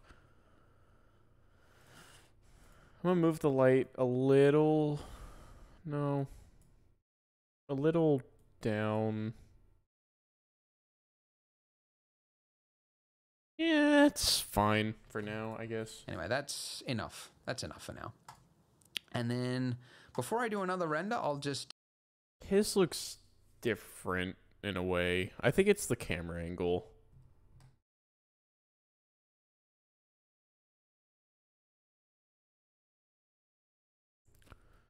It might be the camera angle. It's just moving the light, like, it went from realistic to, like, ew.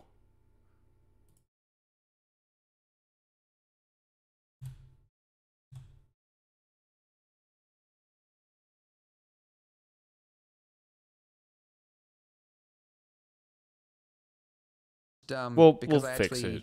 Yeah. Think that blue for the ground, it looks okay, but I actually realized that you can use if you make it like within this pink pastel color. We did split testing for this tutorial. We put some adverts up on Facebook to test, what thumbnail would actually perform best for this tutorial, and Yeah, apparently we did like some different ones with like the background here, and we had ones that were blue and then some that were pink, and the pinks outperformed by a lot. So yeah, I guess like it's up to you, but based on my test, it seems like the aesthetic looks it looks nicer when you have like just pink on pink. So that's what I'm gonna go with. All right, now before we do a render, I'm gonna give this a save. Let's give this a save right now. I just hit Control-Shift-S to do that save. And all right, now if we hit F12 right now, which is the shortcut for rendering, you'll see these tiles will appear. It'll go one by one by one.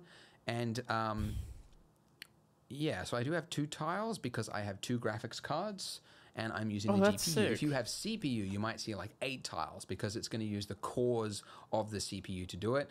But CPUs are often generally slower than graphics cards. But anyways, so the speed at which it's doing this is dependent on the number of samples. So the samples are defined right here. So the viewport is set to 32 by default. So you can see in the viewport here, it's quite noisy because we're rendering at just 32 samples, which is a very, very low sample amount. The final render, it's doing at 128, which you can see is far less noisy. But when you zoom right in, you can still see there's quite a lot of noise there. So Nope. one way to reduce that is to just increase that. But every time, like if you were to double the samples and make it 256, right? 256 samples, that would kind of like double the render time. And you can do that, but yeah, you wouldn't ever even really clear up all the noise. There would always be like some noise there. Thankfully, there is something called denoisers, which after the render is finished, it can try to intelligently read where the, there it is, where the edges are and where noise is and try to remove the noise. And 2.8, Blender 2.8, so if you're watching this as I upload it, make sure you get this latest version from the Blender Builder website. Blender 2.81 has a denoiser in it, which is incredible. It's the Intel AI denoiser. And the way you use it is you go to your layer panel first, and you make sure you turn on denoising data.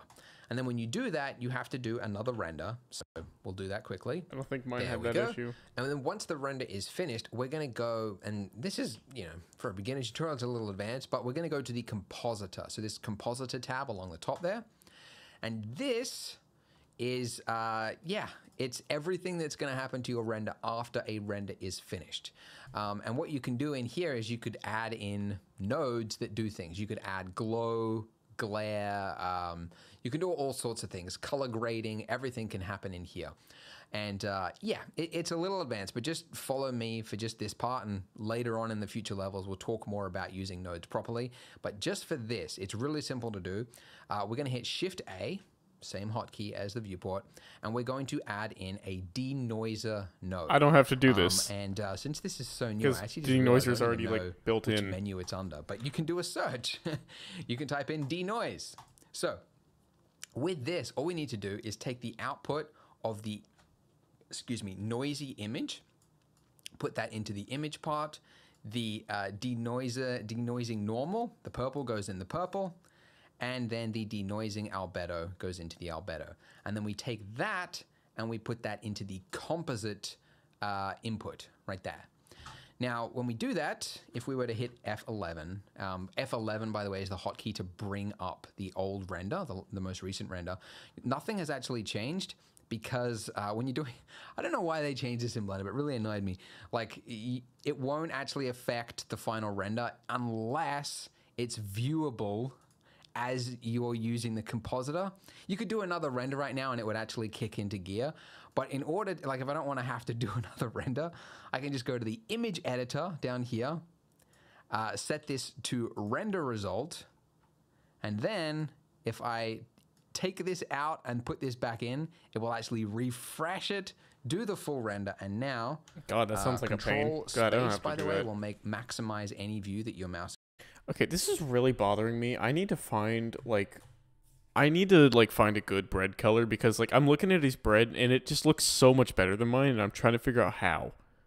It's, like, way more orangey, but it's, like, pastel almost. I don't know how he picked a good color so good first try, and I can't. It's like a tan, like, sort of... Then I keep making it too red.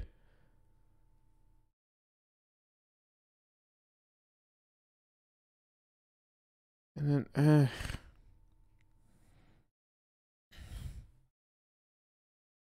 and the subsurface color has to be changed too.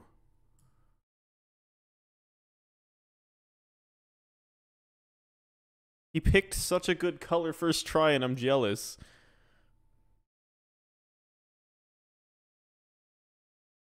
Oh, there's a good color.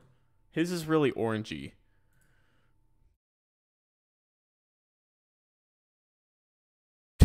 I picked a good color. It's a little too orange, though.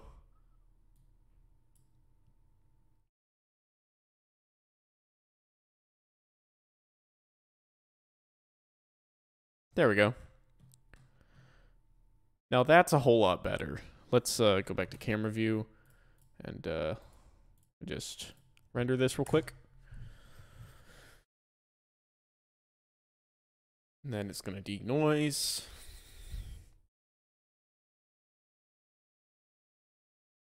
There we go. Wow, that looks a whole lot better. That is definitely what was making it look bad. The bread was a little off-putting.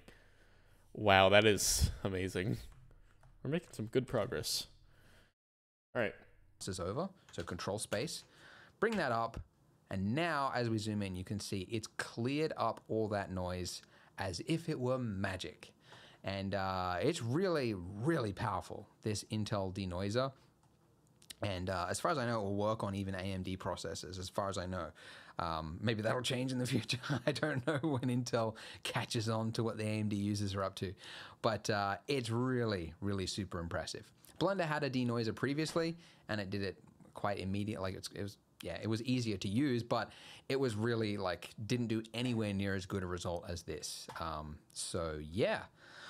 There we go, guys. So that is the end of level 1. You made it. Yay! Oh my god. So thank you for watching. Go ahead and share it with your friends if you found this helpful and help them get into Blender. But I hope you will continue the rest of this series as we add in sprinkles. We'll learn about particles. We'll learn about displacement, making... Okay.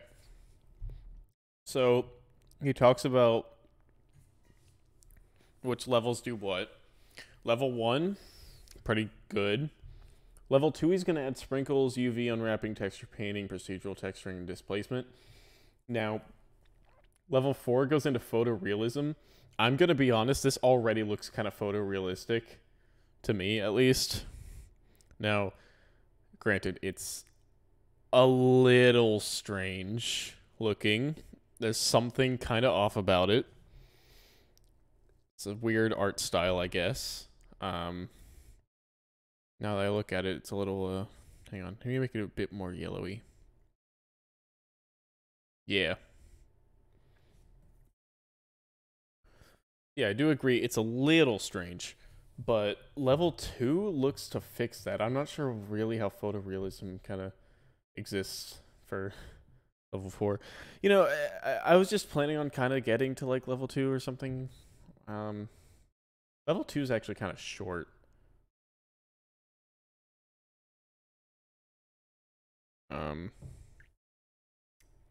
But let's do that, I guess. Let me check something real quick.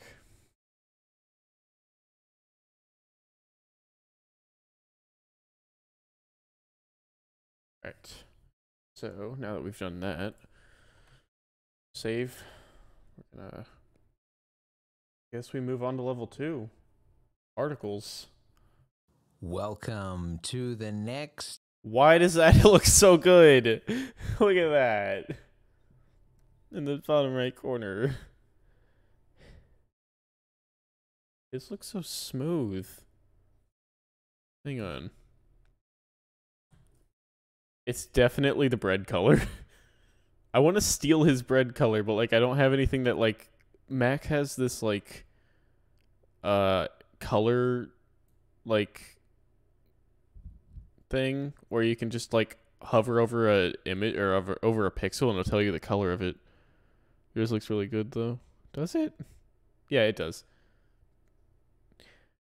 I had to just adjust. I was adjusting the base color a little bit here and there. There's a plugin called Colorzilla. Interesting. It's fine though. I pretty much figured it out. Now let's keep going. Echelon of donuts. I don't know what that means. This is level 2. You graduated, guys. You made it. We're gonna continue learning the basics of Blender, but getting just a little bit more advanced as well. It's beginner, of course. It's beginner, but you know, progressing past the basics of the basics. So let's start with some sprinkles, because that is something everybody is dying. You know, I've been reading the hashtags and the trends of the global Twitter, and everyone's just going wild for sprinkles. No, they're not, but let's pretend they are. So we're going to add some sprinkles to our donut. Now, right now we've got... Actually, to be honest, let's see. Oh, whoops. I accidentally disliked this video. There we go. Just for the ability to have content and stuff, I think if possible, it might be better to do one level of the thing, because I guess I'll do level 4. It might be better if we do one level per stream, so that was just all part 1. I guess we got the whole donut. We don't have the sprinkles or the texturing yet, or the you know, like the bready look. But you know, I have been streaming for 3 hours, and I'm not sure how much more Blender I can take for now. You remember when you did this OG donut tutorial? Yeah, this is the new one. Not sure when this came out. Oh, September 10th of 2019. Yeah, a friend recommended I would do this, and I was like, you know what? I should do this, because I love Blender. I want to know as much as I can about it. So I'm gonna... Here, I'm gonna render. And then, once it denoises and everything... And I'm gonna save this as an image. I'm gonna black out because I realized it shows my thing again. Apologies. Donut2.png. No compression. And what I'm gonna do is whenever I upload this, I'm gonna upload this VOD to my YouTube channel, and I would just I would make this the thumbnail, I guess, and then I'm just gonna upload these in levels, because, you know. But yeah, this was level 1 of the donut tutorial thing. I'm not doing I'm doing the tutorial, but I'm not making a tutorial. I'm going with it. But I mean, I guess someone could look at mine with it. I don't know. So yeah. That's a thing.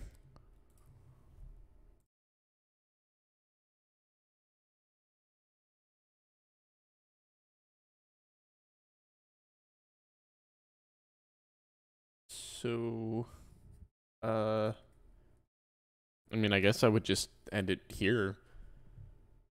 Is 3D just your hobby? It's starting to be. I used to, or I make, I don't know if you're asking either Survey or me, but I guess it really doesn't matter. I got into it in August of 2020. I started making VR chat avatars, and I was like, hey, this is pretty fun. And so I've just been doing that a lot.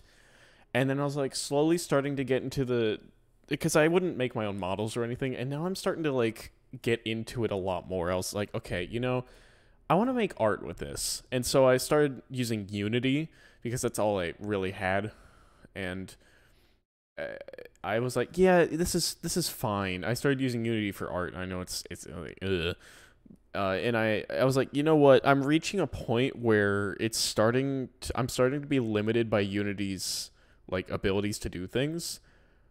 And so now, because of that, I was like, you know what? I'm going to use Blender. I like things to look realistic. I like them high quality. I want my renders to look as good as they can be. Also, it doesn't help that Unity does not have a like render to like picture button. So I always had to just screenshot the play view, and it was, oh god, it was awful.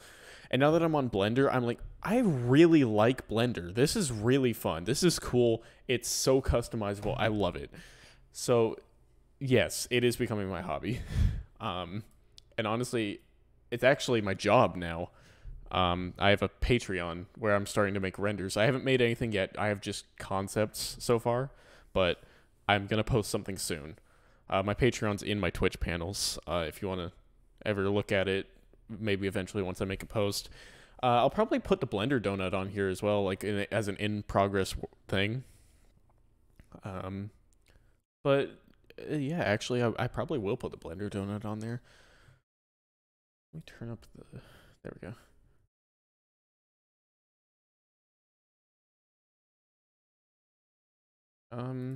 So yeah. I'm slowly going from beginner to like intermediate, I guess. I would never really qualify myself as a Blender expert because I'm always finding things out. But yeah, Blender is pretty cool.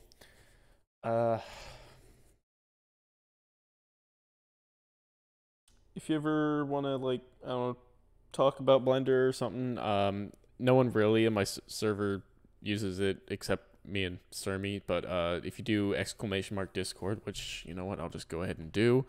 It's my Discord server. You can even just DM me. I really don't care. But you know, you can talk to us, whatever. Surmy seems to be pretty good at it. Let me make sure that link works because that's a new one. It does. And you joined too. Okay. And I only really you are good at it. Every time I ask you why something's not doing something in my renders, you're like, "Oh, turn this on and do this and do this."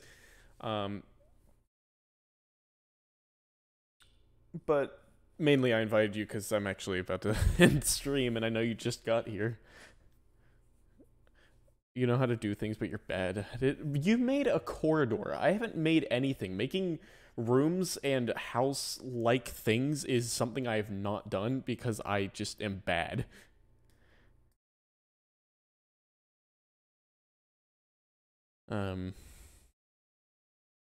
But, that's just that, I guess.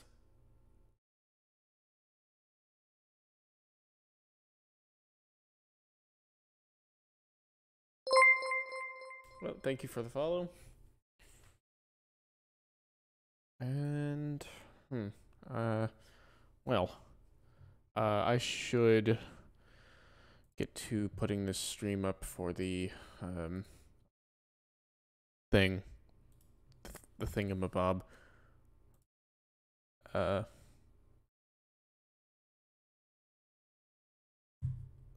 Yeah, I'm very bad at outros, but, yeah, feel free to hit us up on Discord if you want to talk about Blender or anything. And I guess just say thanks to all you guys for watching, hanging out here, and you know, chilling, watching me make a donut from a guy who's telling you how to make a donut. And yep, just again, thanks, and I'll see you guys again in level 2.